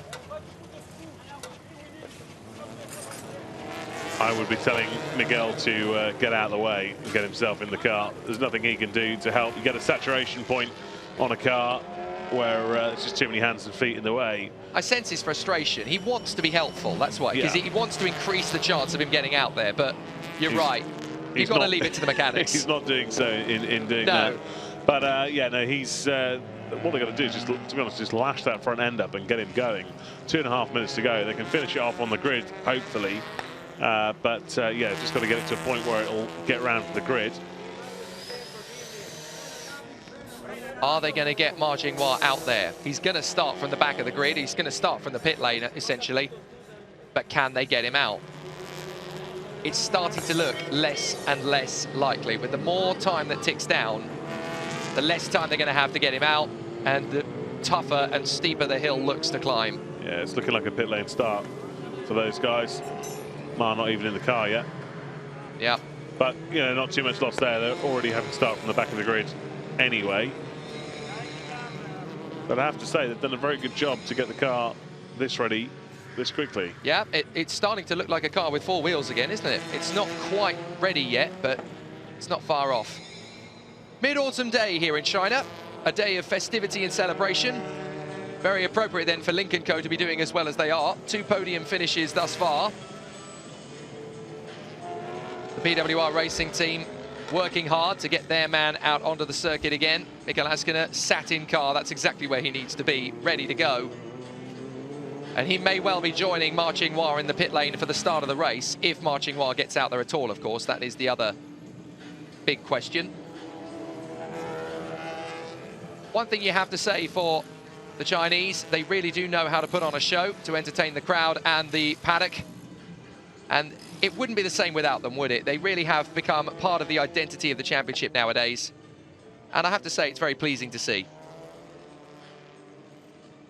So 45 seconds to go before the pit lane closes. Remains to be seen if Ascona, looks like Ascona's going. Yeah, he is moving. He's out there. They've got him out. Now, the question is, have they done enough? How much work is there to do underneath underneath that bodywork? Yeah, that's true. A very tricky race lies ahead in race 3. Another victim, a major victim of race 2 here in Ningbo. Benny, you were effectively in a pinball machine, weren't you?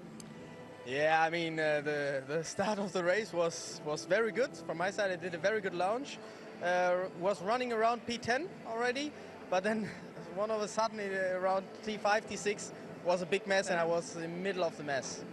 Quite how much damage? I mean, obviously I can see that there's an awful lot, but can you talk us through what has happened to the car? I mean, it looks heavier than it is in real life. I mean, the bodywork is totally smashed, of course, but the chassis has nothing, so we are very confident for Japan. The boys are giving everything, but unfortunately it was a bit too much to get the car ready for race 3. What a shame. The second he said, we're looking confident for Japan, you knew that was game over, didn't you? What a shame for Ben. And as he said, he did make a cracking launch in race 2. He was looking pretty good, actually, coming through the field to make up a few places. And he would have scored high had he stayed out of trouble. Tough weekend for the Volkswagen camp here in Ningbo. They've really not been that competitive at all. And I think all of them, including Rob Huff, Mehdi Banani and Johan Kristoffersson, all looking forward to leaving here and to arriving in Japan, where hopefully their fortunes will be turned around a little. I am going to say it now, and I'll be prepared to eat my hat if it doesn't come off, but I'll be prepared to say it now. Rob Huff to win a race at Macau. I'm just going to put it out there. I'm just going to say it now, there and then. He didn't get one last year, and he was the odds-on favourite to win all 3 races. So I'm going to say it now. He's going to win a race at Macau. He's not done yet this season by any means. Never discount Rob Huff at Macau, that's for sure. I think he's something like an 11-time winner. Yeah, it's practically his back garden these days. Ivan Muller, pole position for the 2nd time this weekend. And when he's in the lead of a race, it's very hard to get past. It's very hard to shake him off. Ma Jinghua the mission for him is just to start the race, but they are belting him up. They are belting him up. I think they think it's going to happen. Yeah, we've still got a while to go. Got the formation lap to play out. So I think there's every chance that we'll be seeing him start the race. This is a lovely family photo, isn't it? The front row of the grid here in Ningbo. It's an all Link & Co front row, and it's uncle and nephew, Ivan Muller and Jan Erlascher. Let's talk you through that grid in full. It is an all-blue front row. The DHL pole position going the way of Ivan Muller, with Jan Erlascher in second on the grid. Aurelian Panis lines up alongside Nicky Katzberg. Both drivers with a serious chance to grab a victory from the second row. They've got pace, they've got grip. Let's see what they can translate it into. Esteban Guerrieri is now going to start in front of his main championship rival, Norby Michelis. Can he gain back some points? Gabriele Tarquini, 6th position, second in race 2. Augusto Farfus and Ted Bjork, very competitive, running up in the 4th row of the grid. And then it's going to be Norby Michelis in 9th on the grid, trying to charge his way back through. Hopefully they've repaired the damage from his car in race 2. And Andy Prio just hoping for something from 10th on the grid. Then it is Nesta Girolami. He's had all sorts of wars over the course of the weekend thus far. Hopefully race 3 will be clean, alongside Dan Hagloff, a great 5th place in race 2. Then it's Jean Carvenet and Fred Vervish, both needing a bit of luck to bring them further up the order. But there's definitely a good opportunity for them. Mikael Ashkener fighting back from 15th. They've just got his radiator repaired. Alongside him is Attila Tassi, the Hungarian. Tiago Montero will line up alone on the 9th row. We've heard that Benjamin Leuchter will be back for Suzuka, but won't be taking part in race 3. Then it's Rob Huff and Tom Coronel, 2 legends of the sport that will line up together on the 10th row. Johan Kristoffersen has still got a massive mountain to climb from 21st on the grid. Alongside is going to be Niels Langeveld. And then it's Mehdi Benani alongside Gordon Shedden. They will be together on the 12th row of the starting grid. But it's a very long moment for the Team Mulsanne team as they realise that both their cars are going to start from the back. Kevin Chekon and Ma Jinghua. So, a very exciting 3rd race to come. Who's going to win? Well, ultimately, with Muller on pole position and a whole pack of dogs on his tail, your guess is as good as mine.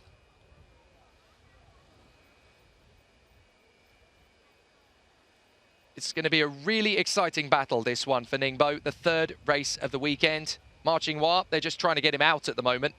But obviously the pit lane has closed, so he's going to start from the pit lane if he starts at all. And it's an interesting situation that he finds himself in now, of course, because he's got the home support, he's got the home crowd behind him.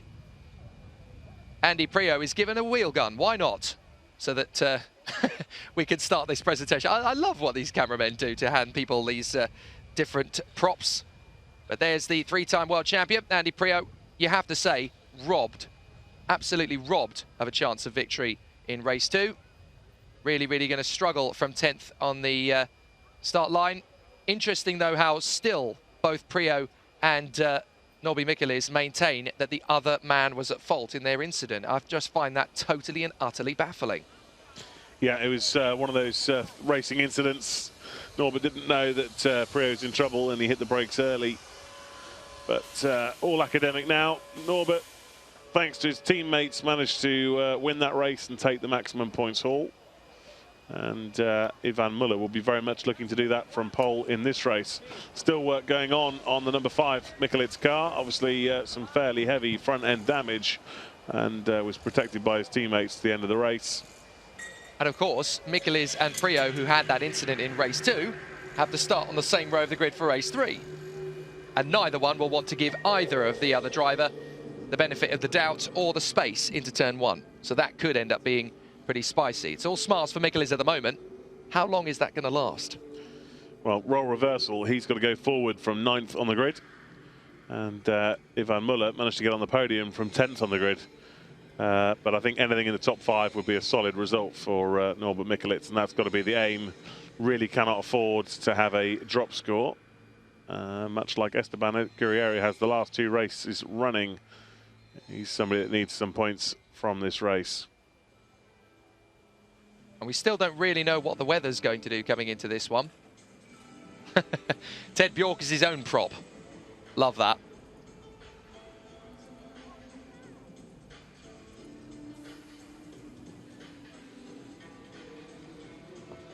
Getting ready for the start of race 3. You're looking at the details for Ted Bjork, world champion from 2017. Battled his way to a decent points finish in race 2. and he's still very much in the hunt to win the 2019 title fight. It's going to be a tough road uphill from here, but Link & Co. definitely got a decent result that they can be very, very happy with. So from their point of view, they've got a lot to be very pleased about. Poor Ben Leuchter, he's decided to come onto the grid. He's going to be there without a car, though, unfortunately, so he's not going to get very far. But fair play to Ben, ever the sportsman. He's a great character, actually, to have around in the paddock as well, the Sebastian Loeb racing driver, and it's people like that that make this sport what it is. Yeah, very unfortunate for him not to take any further part in today's races. Again, probably a bit of a weekend to forget for the Volkswagen team. Augusto Farfus, again, doing a pretty reasonable job for Hyundai this weekend. He's solidly been performing inside the top 10. And this gives the Hyundai guys some strategic options. I would expect the likes of Farfus and Tarquini to be getting out of Norbert Mikelitz's way should he be behind them at any point during this race, and the same goes for Nicky Katzberg. And that's one of the key advantages that the Hyundai team have by having all of their cars so competitive. Yesterday, Link & Co. had the sole Ivan Muller on pole position and everybody else outside the top 10, whereas Norbert Mikelitz will be starting this race from 9th, having won the previous race, but three of the competitors in front are likely to jump out of his way, which gives him a distinct advantage straight off the bat. A very interesting message has come through from the stewards after race 2. All drivers have been told they can't leave the track after the race. So some people will want to get the 11 o'clock out of Shanghai. I don't think any of them are going to. That's interesting, isn't it? Yeah, that's always a classic on a flyaway race. The drivers who think they might be in a bit of trouble try to leave earlier, maintaining that they've got to make a flight. And they're not really supposed to do that if there could be a chance of them being under investigation for a post-race penalty. Well, how many drivers are going to be under investigation? There's quite a few of them they need to talk to afterwards, isn't there? But by the stewards putting out that note, it kind of nullifies that excuse. So they're well on top of the situation and the drama that could occur. We just saw Gabriele Tarquini, points leader heading into the weekend. Points winner from last year, I should say. This man was the points leader heading into the weekend. Esteban Guerrieri, 3rd in last year's title, 2nd in the points at the moment, but he came into the weekend leading. So this race is actually quite a crucial one. He needs to gain some of those points lost to Norbert Mikelitz. Fun fact, I once shared a house with Esteban Guerrieri many, many years ago. What was he like as a roommate? He's a really nice guy, actually. Yeah, he trained very, very hard. He also played very, very hard. Did he do the washing up when he was supposed to? Yeah. I think. Luckily, I don't have any sisters, but I think a couple of the other guys that did have sisters maybe fell foul of some of his charms back in the day. But yeah, no, he's a very nice guy, and works very hard, plays very hard, but a real team player. And him and Girolami have definitely got on the fellow Argentines at All Inkle. But this weekend has been a character-building one for those guys. Esteban coming in with a very, very healthy championship lead, which has evaporated before his very eyes. And he's a desperate man for points in this race. Good chance of getting some starting inside the top 5, but he's got to keep his proverbial nose clean to get those points. He's really got to take something out of this weekend, which could prove critical as we reach the conclusion of this year's championship. Coolest safety car in the world? It's up there, isn't it? It's got to be one of them. Bruno Carrera, their safety car driver. Thoroughly enjoying that. Do you know, I've often thought, as much as the childish me would love to be a racing driver, I think I'd actually love to be a safety car driver more. I mean, you'd be guaranteed to lead many laps in your career, wouldn't you? Not a bad life. Nicky Katzberg lining up 4th on the starting grid for this one, and he was robbed of a few decent points there in race 2. One of those incidents, but at least he wasn't willing to point the finger at Dan Hagloff and say, he ran me off the road. No, he didn't. You two, the pair of you, battled for the victory. That's what you did. You battled for the performance and you gave as good as you both got. And it's great to see that Katzberg is not going to throw somebody under the bus when he's just as culpable. Katzberg, his car looking like a patchwork quilt, having been knocked around quite a lot in race 2. Looking very good until him and Hagloff got together, and then he just sort of got fed to the pack with some damage and got knocked around a lot. But had to just keep circulating to score some all-important points. But he's got a very good job to do for his teammates here. He's starting up there on the second row alongside this man, Aurélien Panis. Aurélien Panis, son, of course, of Monaco Grand Prix winner Olivier Panis. He's had a fantastic weekend, one of the standout performances here in Ningbo, but him down in 17th in the championship, he's unlikely to be featuring in that championship race. He needs to just do what he can for himself. But I suspect there'll be some team games from Erlaché. I expect him to protect Ivan, and I expect Nicky Kasberg and Gabriele Tacquini, Augustus Farfus to do whatever they can for Michelisz, whether that be aggressive to the cars ahead or to let him through and protect him. There's definitely going to be some team games as we head into the sort of run-in in this year's championship. Nephew in second position on the grid, uncle in pole position, Jan Erlacher, gunning for victory. It would be a very interesting race for him, and he has yet to take a victory in the 2019 season. This could be his golden opportunity. So we'll see what the 2015 Touring Car Champion of France can do. He's had a bit of a staggered weekend so far. Lots of speed, but not a lot of fortune. 2 points finishes, but barely is the best way to describe it. And he starts from second on the grid. A great opportunity for him to move forward. His best result of the season is actually a second place. He's done it twice. Race 3 at Zandvoort, race 1 at Villarreal. So his form is starting to come to him this year. And there he is, getting himself ready. What must go through your mind in this position? He's in a unique position to everybody else on the grid. Not only has he got to race his teammate to the first corner, he's got to race his uncle to the first corner. Yeah, but my suspicion is that there won't be much racing going on in that direction. He'll be under firm team orders to not race Ivan and to protect him. Well, the only chance is if Ivan gets a bad getaway, he's got to go. But he'll definitely, I think, be under team orders at this point to protect Ivan. He certainly won't want to race Ivan Molly if he wants a decent Christmas present round the tree on December 25th. There is that, but he's probably more worried about his contract for next year. Yeah, probably. World champion 4 times over, Ivan Moller, pole position, 50 years of age, has a win and a third under his belt. Third in the point standings now. Came into this weekend 6th in the standings. This weekend could prove critical in his title fight and could be the game changer. So Ivan Moller is definitely looking very strong from pole position for the second time this weekend, gunning for his second win of the weekend and potentially a chance to bid for the title. If he wins and Esteban Guerrieri doesn't score, he will come into the Japanese weekend just 1 point behind the Argentine. You would not have put any money on that at all coming into this weekend. But that's Ivan Moller for you. Never, ever count him out. Just when you think he's a spent force, just when you think he's done everything he can do to impress you, he digs deep and finds something extra special. There is one more trophy up for grabs this weekend, and that is for race 3, and it's going to be a tough fight. Norbert Michelisz comes in as the new points leader, but will he leave here as the points leader? That is going to be an interesting question to answer. Lots of drivers on the back foot, the likes of Katzberg, Askener, Haglov, Vervish, even the big guns, Christofferson and Marginois, all hoping that this race is going to be their sweetest of the weekend. But somebody is going to walk away from here a very happy man indeed. Who's it going to be? Let's get the formation lap and get one step closer to finding out. The third FIA World Touring Car Cup race presented by Ascaro of the weekend here at Ningbo International Speed Park. And it's Muller from Erlacher, Panis, Katzberg, Guerrieri, Tarquini, Farfus, Bjork, Michelisz and Andy Priaulx.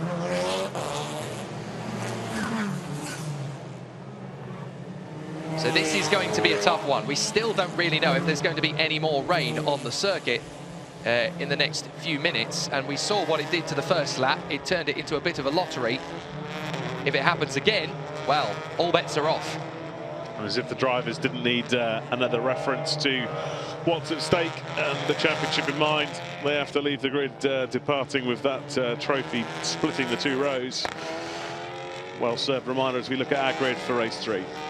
So Ivan Muller and Jan Erlacher make it an all Lynk & Co front row. Aurélien Panis and Nicky Katzberg on the second row of the grid. Esteban Guerrieri alongside Gabriele Tarquini. And then Augusto Farfus on row 4 beside Ted Bjork. Rounding out the top 10, it's new points leader Norbert Michelisz. And pole position from race 2, Andy Priaulx. Nesta Girolami and Daniel Hagloff hoping to get a decent result in race 3. Jean-Carl Vernet and Fred Vervish on the 7th row of the grid. Miguel Azcona alongside Attila Tassi, the Spaniard in particular wanting to move forward. Thiago Montero is on his own on row 9. No Ben Leuchter. He'll be back in Suzuka. Huff and Coronel on the 10th row. Christofferson and Langeveld on the 11th. And then it's Mehdi Benani in front of Gordon Shedden. Kevin Chekon will be alone on the last row of the grid in the sole Mulsanne Alfa Romeo. But the other one may well be starting from the pits for Marching Noir. Yeah, fantastic grid. Lots of drama after race 2 and lots of scores to settle. It'll be fascinating to see how they all get away. Ivan Muller's always been pretty fast starting, so odds on I think he'll be leading out of the first corner, and obviously we know that his nephew and teammate likely to protect him as much as he can as well. But the likes of Aurelien Panis and Nicky Katzberg looking to spoil that party as soon as they can. There's the point standings coming into this one. 16 points deficit now Guilherme has over Michelis. Muller third from Bjork, Azcona and Girolami.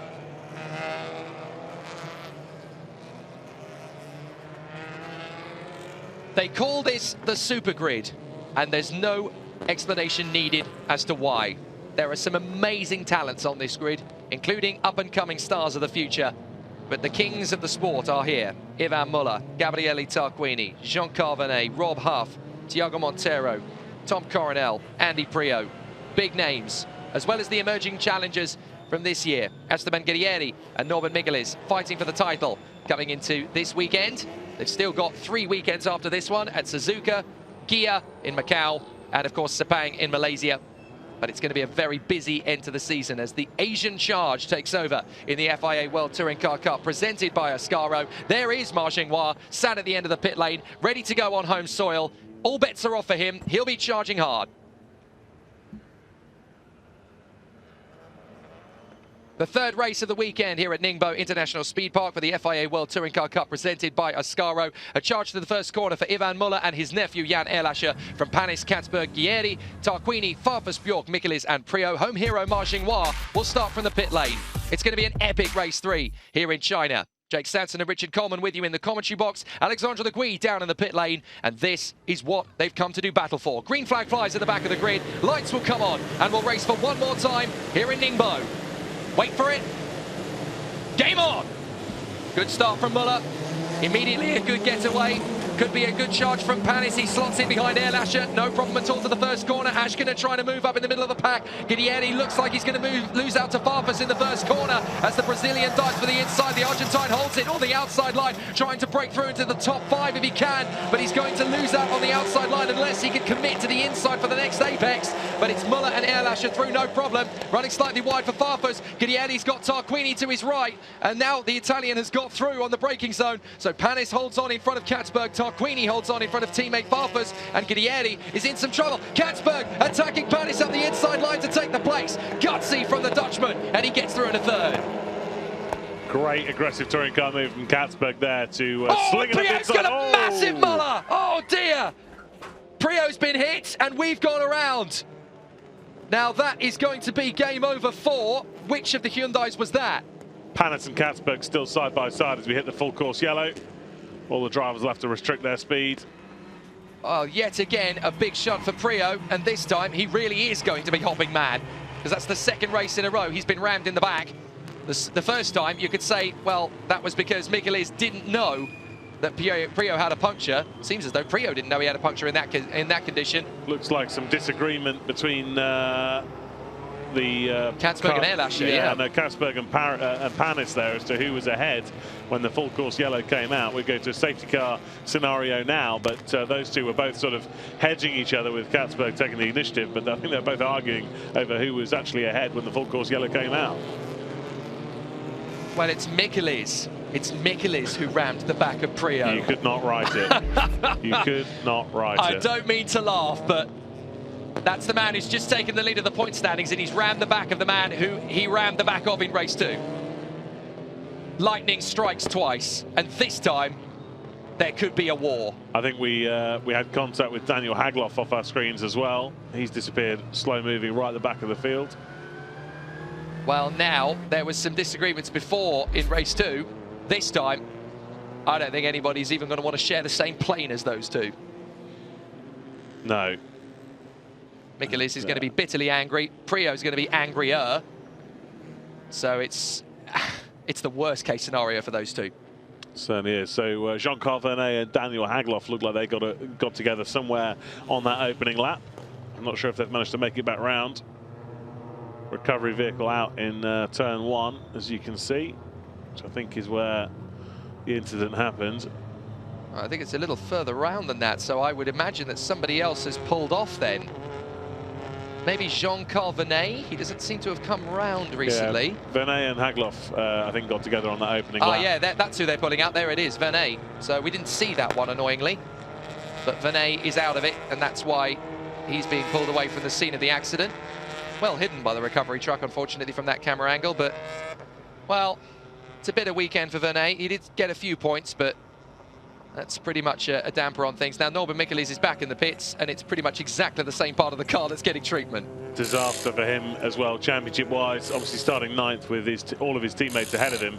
He was looking for a top sort of 5 finish quite easy. And this is disaster for him. He had a good chance to make some extremely good championship points.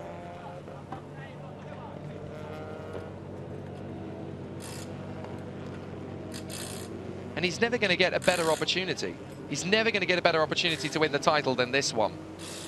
So, from his point of view, this is an absolute nightmare. Because now, he's on for scoring no points. Let's hear from Andy Prio. I took a massive hit. The right front, whoever that was. Copy, is the car okay? Is the car okay? Steering wheel straight? I have no idea, but no, the steering wheel is not straight. 20 degrees to the right. Damage to the steering then for Andy Prio. I love the way he said, whoever that was. The second he finds out, he's going to be hopping mad. Norbert Michaelis, though, I'm fairly sure he's out of it. Climbing out of the car by the look of it. He took the lead of the title, he got a great victory, and now, well, that's ancient history. Once you're a lap down, very little point in going back out.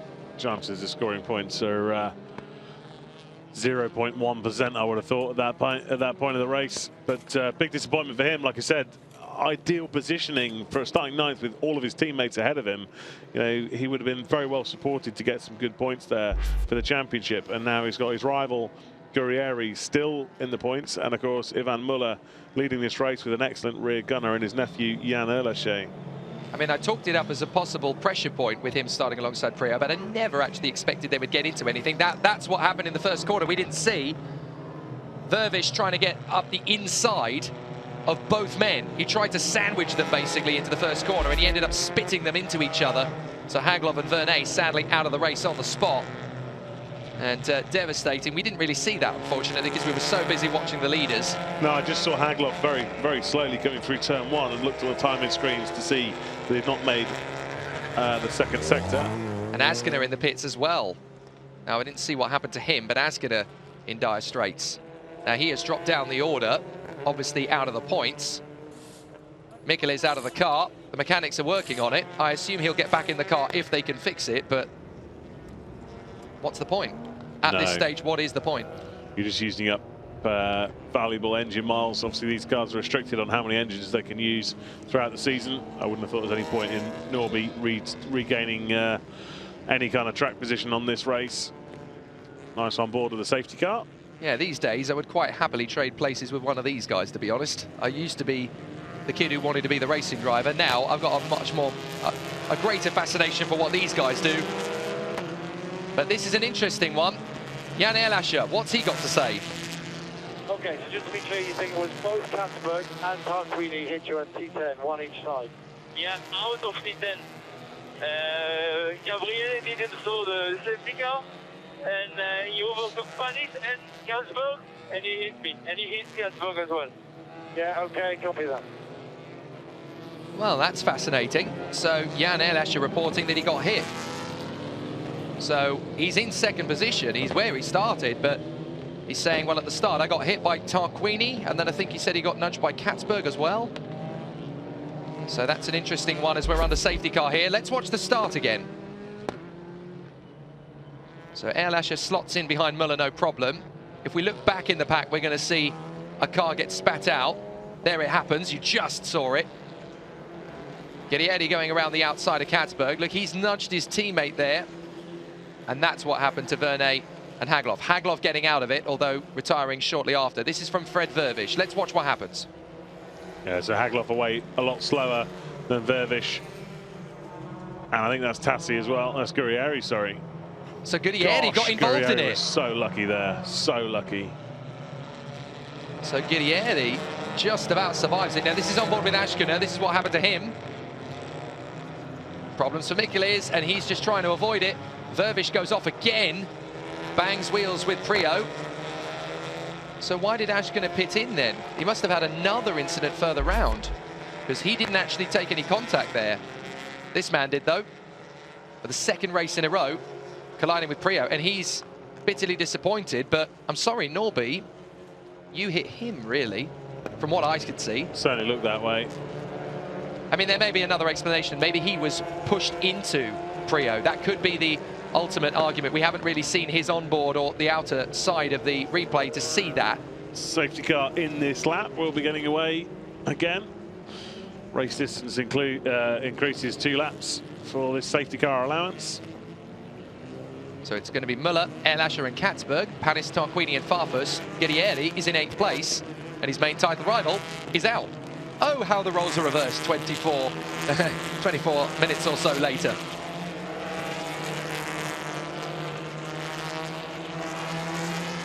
So now Esteban Guerrieri has a chance to take back the lead of the driver's standings with his main rival in the pits.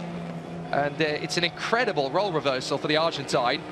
He was having a nightmare race right from practice yesterday. Had a horrible race 1, had a horrible race 2. Now in race 3, he dodges an absolutely giant bullet. And now he's got a chance to score some decent points. Yeah, he very much does. And interesting to see how well the 2 Link & Co cars coordinate their getaway. Looks like Ivan's gone. He has. He's dropped it already, and Jan Erlascher's gone with him. So that's the perfect restart from Ivan Müller. Katzberg slightly napping there. Well, that means that those 2 blue cars up in front are going to be quite hard to catch, because Katzberg was really half asleep there, and Jan Müller totally taking advantage of it. Tarquini now hustling Aurélien Panis into the first corner. He's not going to get through there, but he's definitely going to start the attack. And he needs to try and get some points off the rivals around. For the point standings for the teams, it's critical. He needs to get some decent points on the board. He'll want to get through past Katzberg. Jan Erlascher just warming up the tyres at full racing speed. Always very interesting to see that on the first lap after a restart. Yeah, he's obviously struggling a little bit with tyre temp for him to have to do that. And so now we're on board with Gabriele Tarquini as Gabby goes after Aurélien Panis. Son, of course, of the 1996 Monaco Grand Prix winner Olivier Panis, my favourite Formula 1 race of all time. Watched it about 400 times, I think. You shouldn't admit to these things, Jake. Oh, it's totally nerdy, but there you are. Müller, Erlascher and Katzberg. Panis in 4th from Tarquini and Farfus. And there's still dust being sprayed in the back of the pack as drivers are trying to get into a decent position. And we've got big damage, and that looks like Tom Coronel. So Tom Coronel's got problems now, and he's going to fall down to the back of the field. Disaster for the Dutchman. Mind you, that has been pretty much the last 18 months. Yeah, he's had a very tricky season thus far, that's for sure. Katzberg keeping Erlascher very, very honest. Down through the chicane, Muller's got the lead, and it's going to be very, very tough to lose that in his current form.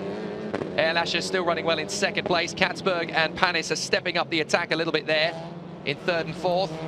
Tarquini's got Farfus on his tail. Ted Bjork in 7th, so decent points going his way potentially. Guerrieri in 8th, and that's Langeveld. Well, Langeveld's difficult weekend has definitely come to an end now, and he's beached in the gravel. I'm not sure exactly where that's meant to be. I think it's in sector 2. 3rd sector. The 3rd sector it is, yeah, 3rd sector, my apologies. So that's just happened. And so Langeveld is out. Up the inside, that's Benani as we battle away. Is this Marginois? I think it is, you know. It is. So Marginois, oh, big damage for Montero. That is something you don't want to say too many times after 2 years ago. but big damage for Montero. That's out of the final turn. So how has that happened? Well, thank goodness. goodness. Door springing open fairly quickly. Yeah, he gets out. That's the main thing, and it's safety car Looks again. like he's hit the in wall there. Look, there's advertising hoarding across the track. Let's look back. Let's look back. Oh, that's how. Oh dear, big shunt as he tags there by Benani. It was Meshdi Benani trying to get up the inside of him. Here he goes. We're on board with Marching Noir. Oh dear. That's just very, very unlucky. Yeah, not intentional at all from Benani. Just tried to get up the inside. Montero was moving across the cover, and there's nowhere to go. That's why Marching Noir was nearly on him. Well, that's a safety car, and that's going to add another 2 laps onto the tally, of course. Do you remember what the officials said there about nobody leave the circuit? That's another incident to report. Yeah, it's also big damage to repair between flyaway races. Of course, the next race is in Japan, and that leaves the mechanics a lot to do. Well, the good news is that Thiago Montero walks away from a big accident. He's already had the accident of all accidents as far as his career is concerned. He doesn't need another one. But safety car for the second time. So Ivan Muller leads Erlascher and Katzberg. It's neutralised again. You're not going to believe what this does.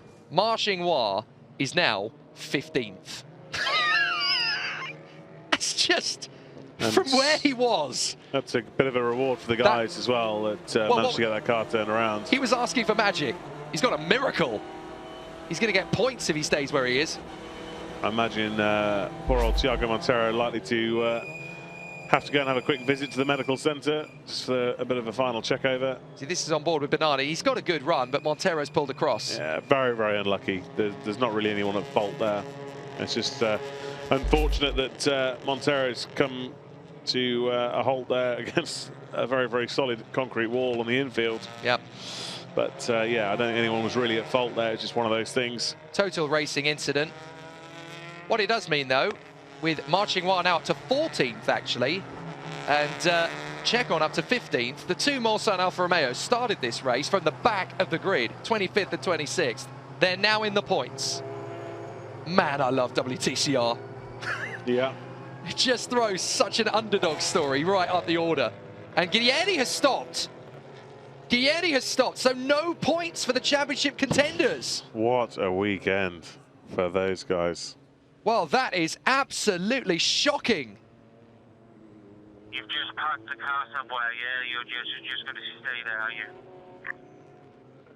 Now, was that damage as a result of the Vervish contact on lap 1, maybe? Did he not get away with it? Hardly possible. I think they've had something similar in the past where they've had a corner let go from some damage. So I think that is definitely a very possible theory. It's very sad state of affairs as Thiago Montero's car is literally forklift off the circuit and out of the way, but that's some pretty big damage because when the car hits something so concrete, the energy's got nowhere to go, so generally bends all the chassis rails and engine mounting points and bulkheads and everything else, and that'll be a big job for those mechanics to get that car sorted for Japan. Well, now, if Ivan Muller wins this race, there's only about, I'm trying to do the math here very quickly, he's going to be 1 point behind Guilherme, we know that. The gap coming into this, what was it, 11 points? It's 12 points between the top 3. Incredible. It's not 11 points, actually, my apologies, because that would have been when he finished second, so it's 16 points between them. 17 points between the top 3, heading to the last 3 rounds of the championship, if Muller wins this race. And of course, with 3 rounds, 3 races at each round, a lot of points on offer. Game on. Points for qualifying, of course, as well. It's going to be an amazing title showdown. So this is going to be a very interesting second half to the race, that's for certain. Well, we've had big drama. Marching Noir is back in the points. Hello, everyone. Enjoy the afternoon. This is a crazy, crazy race at the moment. Really. In the race 2, I was had a big impact from the back. So unfortunately, in the opening lap, I has been pushed out, and my car has a serious damage. And my team did an amazing job. They did a magic to repair my car for free. Really, I I don't believe how they manage it, but yes, they made. And I'm on the track now in the race 3, and now we are in the safety car. So I hope I can achieve more position and yeah, enjoy the show. Thank you, Xinhua. Do you know what? That's a miracle. For him to be in the points at this stage is a miracle. Esteban Guerrieri goes to join his title rival in the pit lane. The maximum point score you can get from a weekend is 85. Ivan Muller is on course to score 76. That's astonishing. Absolutely astonishing. Pretty decent weekend by anybody's standards. And he couldn't have had it better with Mikulits and Guerrieri not scoring in this race. I mean, literally could not have asked for better in terms of the points table. Well, this is what happened elsewhere. Two Hondas connecting. That was Montero, in fact, connecting with one of the Hondas. That wasn't his teammate, was it? No, sorry, that was with the Audi of Langeveld. That's how Langeveld went out. Similar colour schemes. Yeah, very true. But Langeveld out of the race as well. After all of that hard work to repair the broken gearbox, it kind of feels like a wasted effort, doesn't it? Maybe it's the camera angle, but that doesn't look particularly easy to get that car through there in broadside. I think the camera angle is showing it absolutely spot on. Left a bit, right a bit, left a bit. To you, mate. It's to me. like the classic Austin Powers three-point turn, isn't it? It is, absolutely. Just think of that. But poor Guerrieri. Oh, how a brilliant picture that is. Guerrieri in the foreground. Mikulits' car in the background. The two title protagonists out in race 3. And Ivan Muller looking for win number 2 out of 3 this weekend. And that will give him 76 points out of a possible 85. I'm fairly sure that's the most number of points anyone will have scored in an FIA World Touring Car Cup weekend. I'm not sure, but I think that's probably going to be the biggest anyone's scored in one weekend. We'll have to wait for our esteemed friend and colleague at Touring Car Times, Neil Hudson, to he'll be there. He'll be come there. up with some stats on that one. Who scored the most points over one weekend, Neil? Come on. This is your moment to shine. I mean, to score no points for Esteban Guerrieri over this weekend is just unbelievable. As we watch the very sad replay of Thiago Montero meeting his maker at the end of this race. And that was pitched into the wall by Mehdi Bennani. Very unlucky. We're right on board with Bennani now. Just tries to get the switch back. Thiago realises quite late that he's slow off the corner. Moves across to the left, and the lightest of touches when the car's loaded up, and spears him into the pit wall. But yeah, I don't think anyone's particularly at fault there, but clearly some big consequences for Montero. He looks to be okay getting out of the car, but I'm sure will have gone to the medical centre for a quick check over. And that was a big, big impact. Safety car in this lap.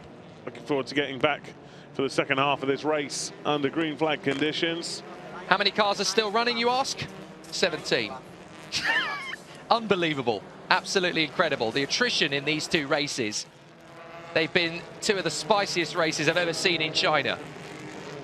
And that's full stop for motorsport. Absolutely exceptional racing here. And now we've got a thrilling 10-lap dash.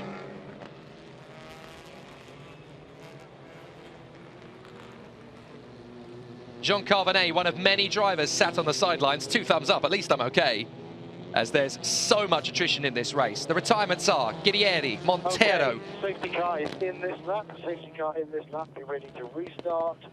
Mind the gap. Mind the gap. Interesting message there to Jan Erlascher. Don't let Ivan Muller bolt too quickly. Looks like he already has. Muller, it worked once. Why not do it again? I was going to say the retirements are Guerrieri, Montero, Aschner, Huff, Langeveld. Panis looking racy as well as we start this green flag lap. Right up there behind Nicky Katzberg, with the ominous brace of Hyundais behind him. He could go for third, mind you. Farfus and Tarquini. He could go for third, mind you. Tarquini looking very hot into the first corner as well.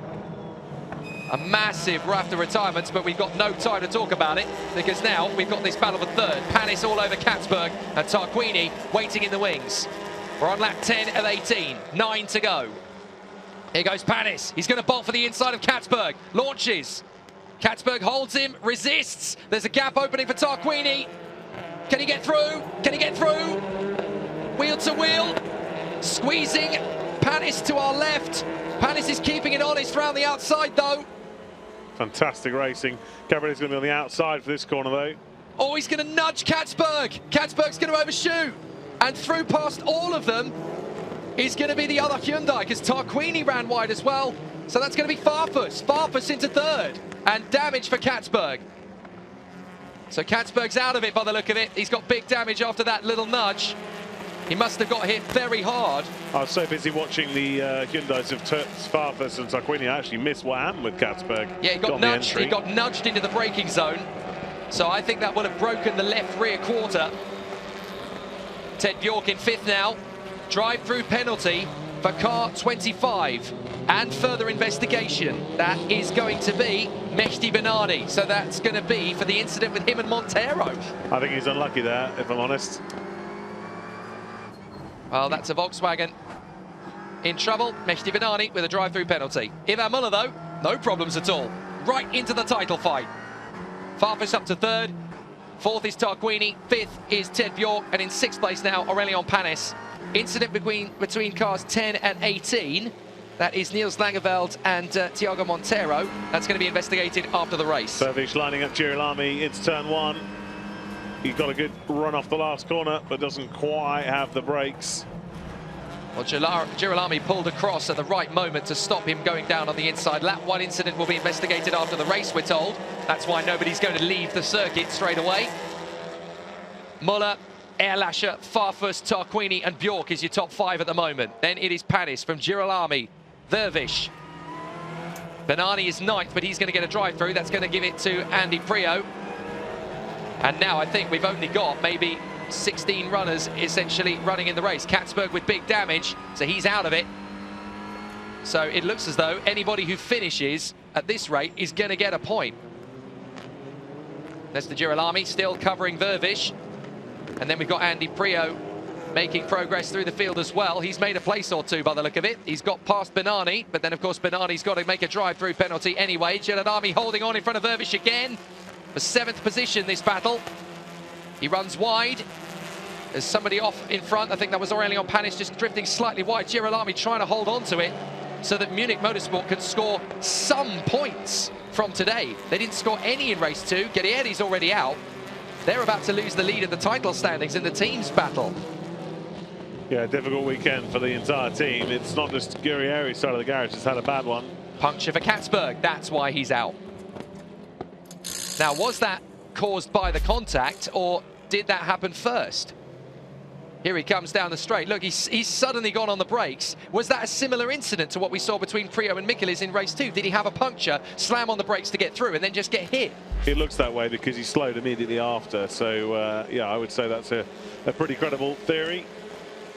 So Andy Prio up to 9th. Christopherson now to 10th. From Marginois in 11th place. Marginois 11th. Check on 12th. 13th is Tassi, 14th is Coronel, and 15th is Gordon Shedden. Well, we know that Mar's quick round here, and obviously with the safety car period, bunching everybody up.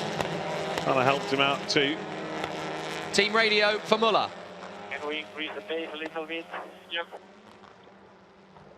Ivan Muller, the only man in the race with no issues. Just chilling out in front. Jan Erlascher even had problems earlier, didn't he? Told to pick up the pace. Help Jan Erlascher to gap the Hungary Hyundais behind him. Tarquini round the outside of Farfus. He gets through. So Tarquini passes Augusto Farfus for third position. Now, of course, those are two slightly different teams, you've got to remember. Yeah, but they'll still be centrally controlled from Hyundai Motorsport, and I think that Farfus made that quite easy for Tarquini there. Meanwhile, definitely not easy. Vervish versus Girolami. Vervish cuts inside. Girolami now trying to get the switch back, and watch for Andy Prio. He's going to be hungry for some points here. Up and over the curves. Vervish hangs on from Girolami, but here comes Andy Prio. And in 10th position, is that Marginois? It is! That is Marginois! The Chinese flags are going to be waving like Billy-O. Come on, Mar, you can do it! Fantastic race run from him. Such a shame that his weekend went wonky from qualifying this morning when he got bolt. Missed out on the important Q3 session. And then as a result, weekend went from bad to worse, picking up a big accident damage in race 2. Oil flags out on the main straight. Is that for rain or is that for debris? I think that'll be for where Montero's radiator has bled itself to death all over the circuit, having struck the pit wall, but it's off the racing line, so it shouldn't pose any of these drivers any real problems. Priaulx going after Girolami, Marginois throwing caution to the winds and throwing it up the inside of the three-time world champion, and he takes it. Lovely move from Marginois. Beautiful move. Really well executed. No messing around. That's also the progress that Mara has been making. He's not got stuck behind cars. He's picked his way through the field. Well, in this kind of race, anything is still possible for Marginois. He's just going for it. We're on lap 13 of 18, 6 still to go, including this one. So there's still time. There is still time for him to get further up the order and bag a decent points finish. And that could well make him the MVD, the most valuable driver of the weekend. Yeah, I think it would be a good shout for that too. Although you have to say, Ivan Muller would run him a good risk for that. He's had a superb weekend. Not off the podium if he can complete this victory. And if he can complete this victory, we've got an amazing title battle heading to Japan with 3 rounds to go. 2 poles, 2 wins and a 3rd place should the race finish as it is. But even more importantly, with poor scores for Mikulits and Guerrieri, it's a fantastic weekend for him championship-wise. Ted Bjork having an okay weekend too, so Link & Co got options going into the final 3 rounds of the series. Girolami starting to be the cork in the proverbial champagne bottle as we enter the last 5 laps of this race. That's helping Mar though, helping him pick them off. So Ted Bjork we ride on board with at the moment, in behind Augusto Farfus, who's already lost 3rd to Tarquini. Is he about to lose 4th to Bjork? He's certainly looking a little bit vulnerable in places. Needs to get back into a decent rhythm, really. Aurelian Panis in 6th place. 7th is still, for the moment, Vervish. And they are dropping pretty rapidly off the top 6, actually. They have just suddenly plummeted from the queue as they continue to battle. He's on his own, actually, Vervish. Girolami's lost massive time and is now cannon fodder for Marginois. If we look in the background, there is Marginois all over the back of Nestor Girolami, who's suddenly dropped away from Vervish. He must have made a mistake somewhere, because that's definitely not gone well from his point of view. Augusto Farfus still battling away with Ted Bjork. That run for 4th position. 6th place for Aurelian Panis. Marginois having got past Andy Priaulx in amazing fashion in that first corner on the previous lap. He's not done yet. I've got a sense he might even get to 8th position. And if Panis and Vervish battle in the closing stages, he may even get a top 6. You do also get the feeling that Ivan Muller's controlling the pace of this race. I think he could go quite a bit quicker, but obviously in this balanced performance series we just want to be winning by just enough. That's the mantra, and I think he's definitely got a bit more in the tank. Great onboard shot from Mar, looking behind to the harrying Andy Priaulx, but even more importantly to Nestor Girolami in front, who's just started to get a bit out of shape in recent laps. And you have to say that Mar's looking likely to find a way past him before the end of this race is out. The heroes of the hour have got to be the Mulsanne Alfa Romeo mechanics. They are absolutely the heroes of the hour. Jan Erlascher running in 2nd place, trying to chase down his uncle. How are things going? Let's find out. No base left, anyone? Yeah, stand by. Okay, stand by at the moment. We need to manage things a bit. Tell me if you think the gap is closing and you have more problem. Did he say there that he feels that... Just trying to read what he said there. Did he say that Muller's got no pace? No, he's just asking if Ivan's got any more pace, which he has, and Ivan has immediately picked up the pace, so he's been given the hurry up on the team radio. Like I said, the manufacturers don't want to win more than they have to, because they're the lap times that calculate the balance and performance for the next races. So yeah, Erlascher just a bit worried, looking at Mr. Tarquini in his mirrors, and wanted a bit more breathing space. Here we go, Marginois is going to throw it up the inside of Girolami while his teammate battles away as well. Unfortunately, we cut away at exactly the wrong moment, and that's why Xinghua and Girolami have banged doors, and now Priaulx's trying to come around the outside. Watch for Johan Kristoffersen. He's going to throw it up the inside of Priaulx. Priaulx caught slightly napping there, because I don't think he had much chance of passing Mar. Into the braking zone, Priaulx's going to go deep into the braking. Marginois got big damage, it's all gone wrong again. He had to give it a go. Well, fair play, but unfortunately he and Girolami connect, and it's not the first time that he and Girolami have connected this weekend. You've got to go back to Q2 this morning. Oh!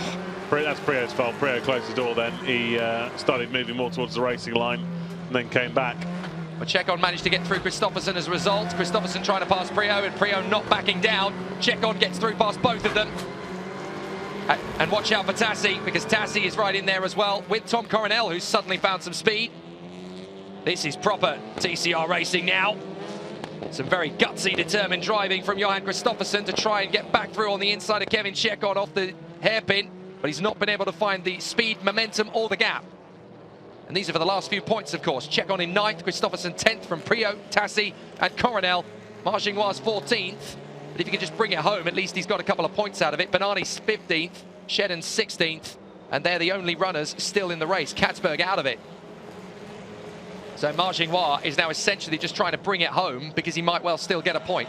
Correct. He's definitely not going to finish in the top 6 now. Coronel all over the back of Tassi into the first corner. 2 wheels in the air, 2 on the deck, and pushing very hard indeed. Great in this midfield battle.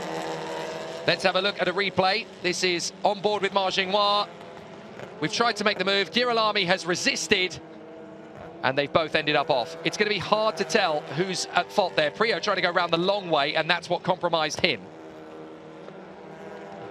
So Kristoffersson to the inside line, and that's how he got involved in it. I'd love to see a better view of the Margingois moment, but I fear we're not going to, because the camera that would have been on that camera was looking at the wrong point at the wrong moment.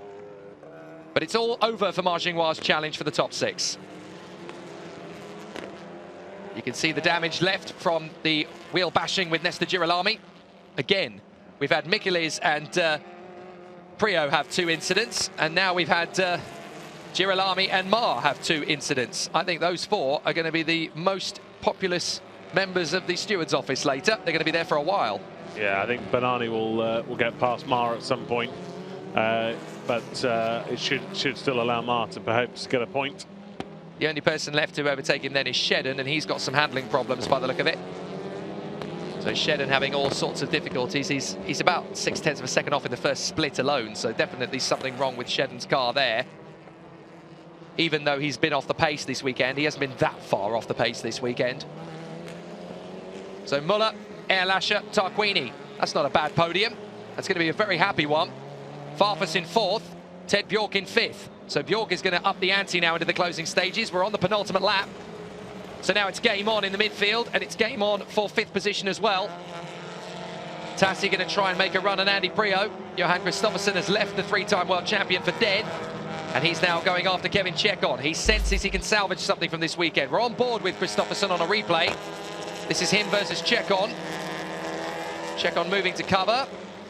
That's as close as you can get to an exhaust of an Alfa Romeo. In fact, it's stuck on the camera.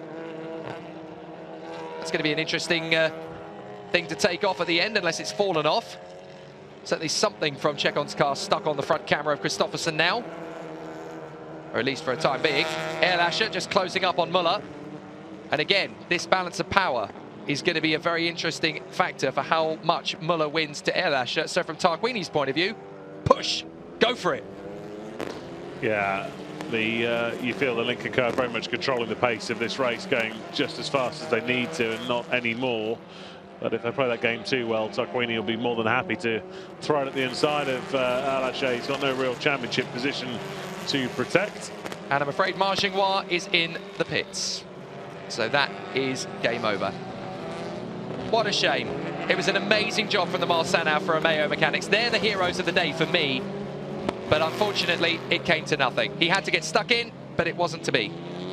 Absolutely. He's driven well all weekend. Very unfortunate, but had to throw caution to the wind with that pit lane start, but still gave us plenty of entertainment during the course of today. So now there's a little bit of tension at Lincoln Co. because Muller and Erlascher are 1 and 2, controlling the pace heading into the final lap. But Tarquini is being Gabriele Tarquini. He is not backing down. He is pushing, and he wants to get a victory. It's a long job. It's a tall order. But if anyone can, Gabri can. Bjork is in behind Farfus. Still trying to get a position off him as well. Who'd have thought it'd be all Hyundai and Lynk & Co at the end of this one? The top 5 places filled by those two manufacturers. So Aurelian Panis has had a pretty good weekend as well. He's been strong throughout, qualified the car well, took his chances when he could, and he's definitely doing himself a few favours hanging out with the company at the front end of the grid this weekend. I'm going to give some kudos to Fred Vervish as well. After his incidents at the start, he's managed to get away with it, and he's held good pace and kept up with Aurelian Panis. Fair play to Vervish. Bit of a mistake there for Farfus. That could end up being turning into something, as Ted Bjork is going to give him pressure in the last couple of corners. But for Muller and Ehrlacher, formation finish as far as they're concerned. Just hold station on board with Vervish. And the cars in front are still pushing. You never know what's going to happen, Fred. Keep going, keep going. Panis running a little bit deep into the chicane. Vervish may still get a chance. He's working at it. He's pushing very hard. Very aggressive on the curbs. But there may just be one more gap opening up. Meanwhile, though, up front, Ivan Muller is, I'm fairly sure, although I'm sure I'm going to be corrected afterwards, he's going to score the highest number of points any driver has scored in an FIA World Touring Car Cup weekend, with 2 wins, 2 pole positions and a 3rd place from race 2. The perfect weekend nearly for Ivan Muller, out of the final turn, and he is now very much in the hunt for the title. Win number 2 this weekend, win number 2 this season, and it's a 1-2 for Lynk & Co in China. It couldn't be more sweet. Tarquini in 3rd, 4th for Farfus and Bjork in 5th, from Panis, Vervish, Girolami, Chekon and Christopherson in 10th. Brilliant from Muller and Ehrlacher.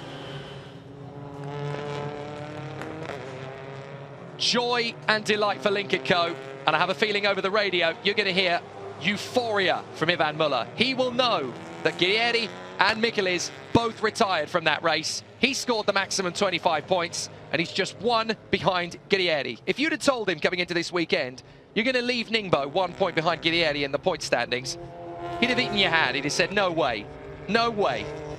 But Ivan Muller is Ivan Muller, and you cannot stop him being the magician in tin tops that he is. Absolutely sensational performance. Let's hear from him. Yeah! You won again. Very, very good job. Very good job. Thank you for the weekend. Thank you for the master class you do to us every fucking weekend. Thank you very much. Good job. Good job. 2 victories and 1 podium. Fantastic. Thanks, mate. Thanks very much. You deserve it. When I will retire? Never. Not before the 60s, okay? Apologies for the choice words there from the mechanic, but do you know what? Ivan Muller is on cloud 9 right now. He's just extended his career by 10 years, saying he's not going to retire till 60, and who can blame him? Do you know what? I think they'll sign him for another 10 years if the opportunity is there. What a weekend. Here's Ehrlacher. Well done, mate. Good job. Really good job. Excellent job. I know you had to work hard and take care of things, but a really good job, mate. All the drill offline, not to pick up on the tyres. Well done. Thank you, guys. That's good. Feel good. Tough race too, but that feels good to end the weekend like this. 1-2. Home race for Lynk & Co. I hope the Chinese fans will be proud. And you too, guys. Thank you for the job. Really good. Well, it looks like we need a swear jar down at Lynk & Co. Apologies for the language, but there's a lot of emotion down there. Gabriele Tarquini can be very happy with 3rd place as well. What a weekend. Absolutely amazing. Gabriele Tarquini, 3rd position. Jan Ehrlacher 2nd. Ivan Muller in 1st. For the 2nd time this weekend, 76 points scored out of a possible 85. And that puts Lynk & Co at the top. And the party really now can begin.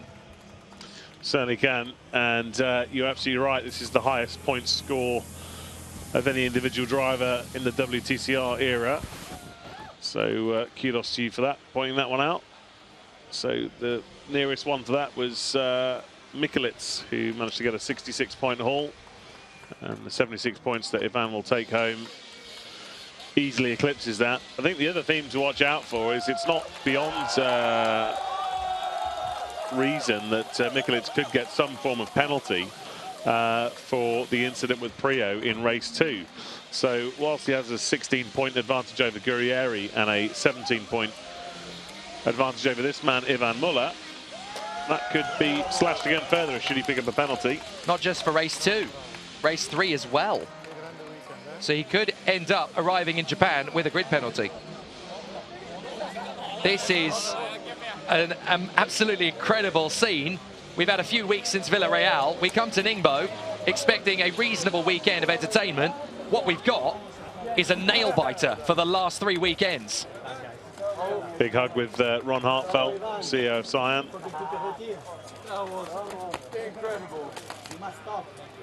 Gabriele Tarquini, one of the first to come over to the Link & Co team to congratulate them for the job they've done. Ever the sportsman, the statesman of the sport, these two. And it's amazing. It's like 1997 all over again. He and Gabriele go back a long, long way. They do indeed. They've raced together as rivals pretty much everywhere they've raced. Christian Dahl, big tall figure, the black t-shirt. The owner of Cyan, very proud of everything this program has achieved, and obviously comes at a good time for when he's over here visiting Geely, just down the road in this province of China. Lachey did a great job as a rear gunner as well, did exactly what was said on the tin. Protected his teammate, needed to up the pace a couple of times just to keep Tarquini honest. Yeah, did a very, very good job for the team. Mature beyond his years and a very natural successor to this man, his uncle, Ivan Muller. Turned 50 in August, but as you can see, very much still top of his game. Apologies for the language again down there. Obviously, there's some big emotion for Cyan Racing Link & Co. But I do have a feeling that if that's picked up on, then there might be a swear box in their paddock by Japan. Sorry, Patrick. Couple of times there. But Ivan Muller and Jan Erlescher doing an amazing job out on track. Third position as well for Gabriele Tarquini. Excellence knows no age is the lesson learnt here this weekend. And in the World Touring Car Cup, just as they were rivals and podium finishers in Britain in the 90s, in Europe in the early 2000s, in the World Championship, and now here in the World Touring Car Cup. It's like Groundhog Day, over and over and over again, seeing Muller and Tarquini on a podium after brilliant performances. And for Ivan Muller, certainly he looks as fresh as he was back in the days of the Andros Trophy in the mid-90s, when he was a serial winner in that title, and that spurred him on to Touring Car Cup. Easy to forget, of course, that these two were stars of single-seaters before they even came into tin tops. And now Muller is a winner again.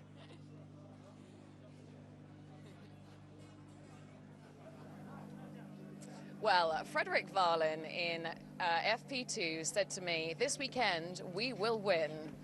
Ivan Muller, you have had 2 wins this weekend. What an extremely valuable one it's turned out to be. Yeah, fantastic weekend. All the boys and girls from the team deserve, Cyan and Link & Co team. It was a hard summer because we were thinking of what we have to do, how to progress, how to manage. To be honest, we were far away to be sure to find a way, but we just stay focused on what we have to do. And this weekend it was 4 targets. We reached the 4 targets. Perfect. And 17 points off the overall league now, just 1 point behind Esteban Guerrieri. Yeah, everything is possible. Even I think I arrived with 80 point delay, something like that. And I said to Christian this weekend, I said, 80 is not that far. There is still a lot of points to catch. Well done, Ivan.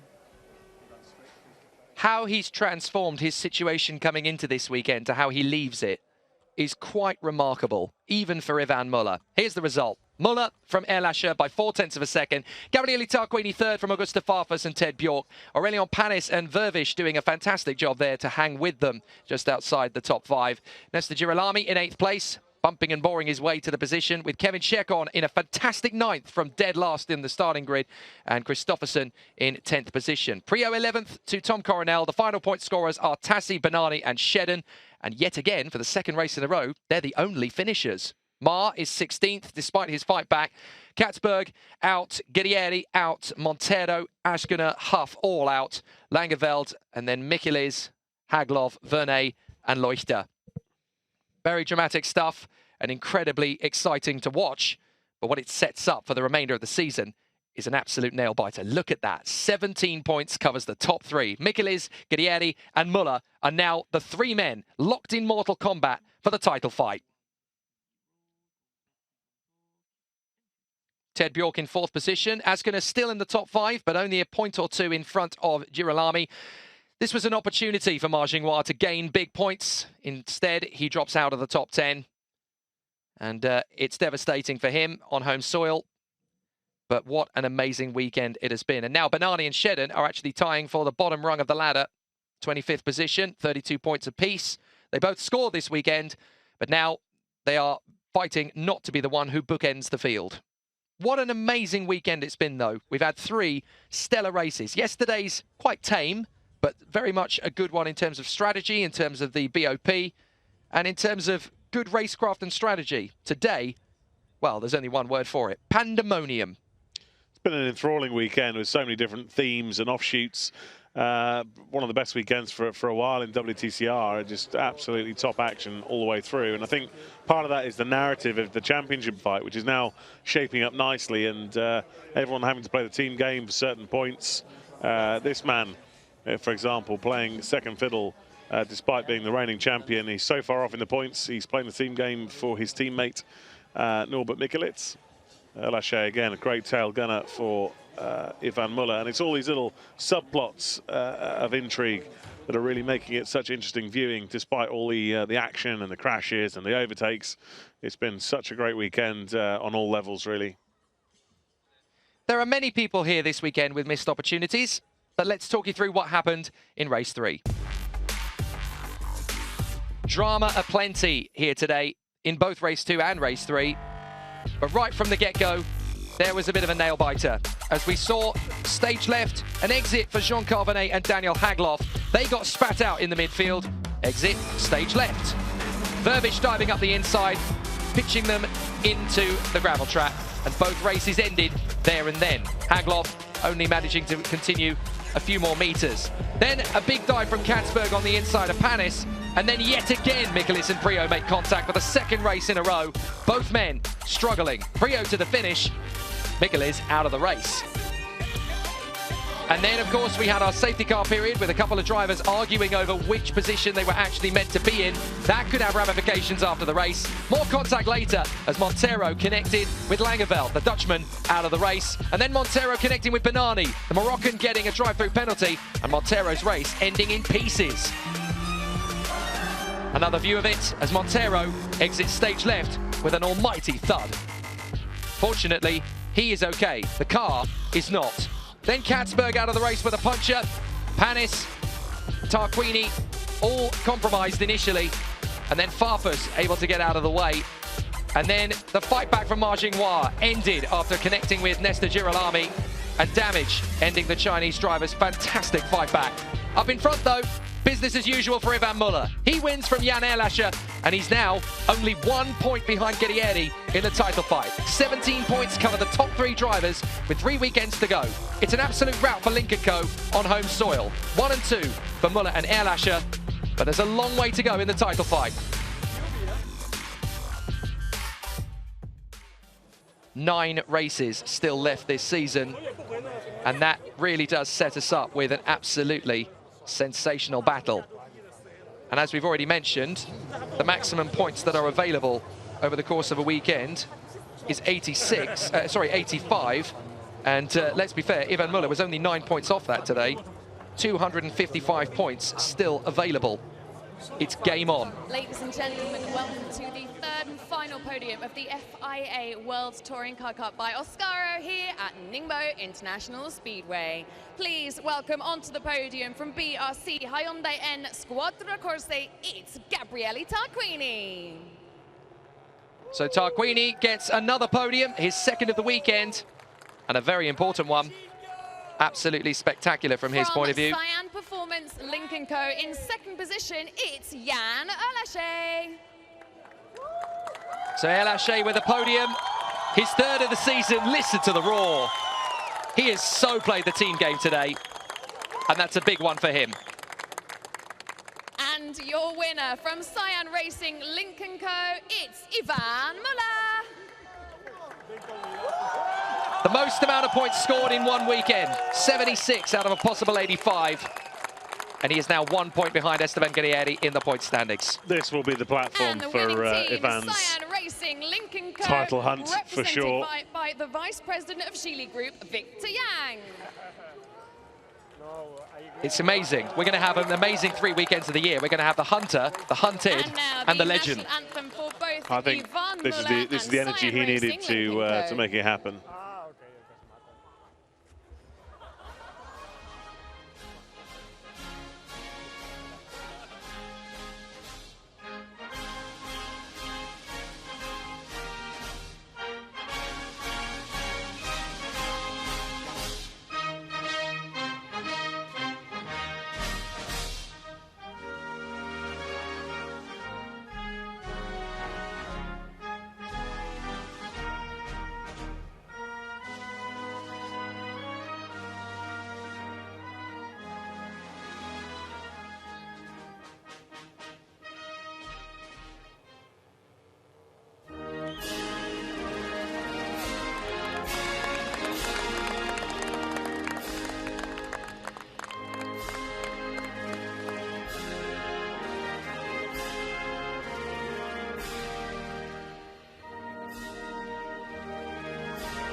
The French and Swedish national anthems ring out, of course, for Cyan Racing and Ivan Muller. Chai Lineng, the Director of Management Committee at the Ningbo International Marine Ecology, Science and Technology City, will present the third position trophy to BRC Hyundai N Squadra Corse's Gabriele Tarquini. Tarquini is so good. He's a great champion, but he's also a great rear gunner. There's not much this man can't really do. Chen Guang, the CEO of the Chinese Touring Car Championship, will present the second position trophy to Cyan Performance Lincoln Co.'s Yan Erlashe. They've had a good weekend too, the Chinese Touring Car Championship, supporting this event, of course. The Director of Management Committee, Ningbo International Marine Ecology, Science and Technology City, will present the winning driver trophy to Cyan Racing Lincoln Co.'s Ivan Muller. Yan Erlashe very nearly dropping a very expensive trophy there. Ivan Muller raises his aloft. I can't wait for this showdown. The next 3 weekends are going to be brilliant. Presents to Victor Yang, the Vice President of Geely Group, the winning team trophy for Cyan Racing Lincoln Co. A fantastic weekend for the boys in blue. Now for your official photographs.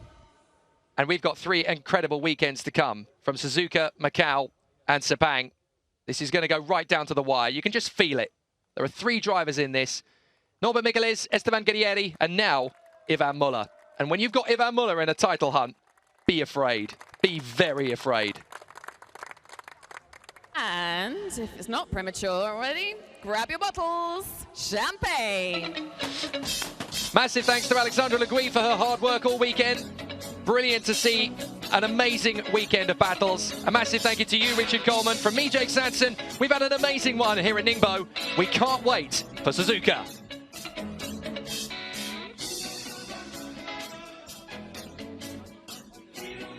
The title fight is going to be sensational, with 3 weekends left in the season at Suzuka, Gia, and of course at Sepang.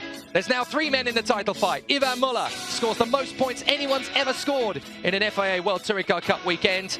But that's not the main headline. He's now in the hunt for the title. For Michelis and Guerrieri, watch your back.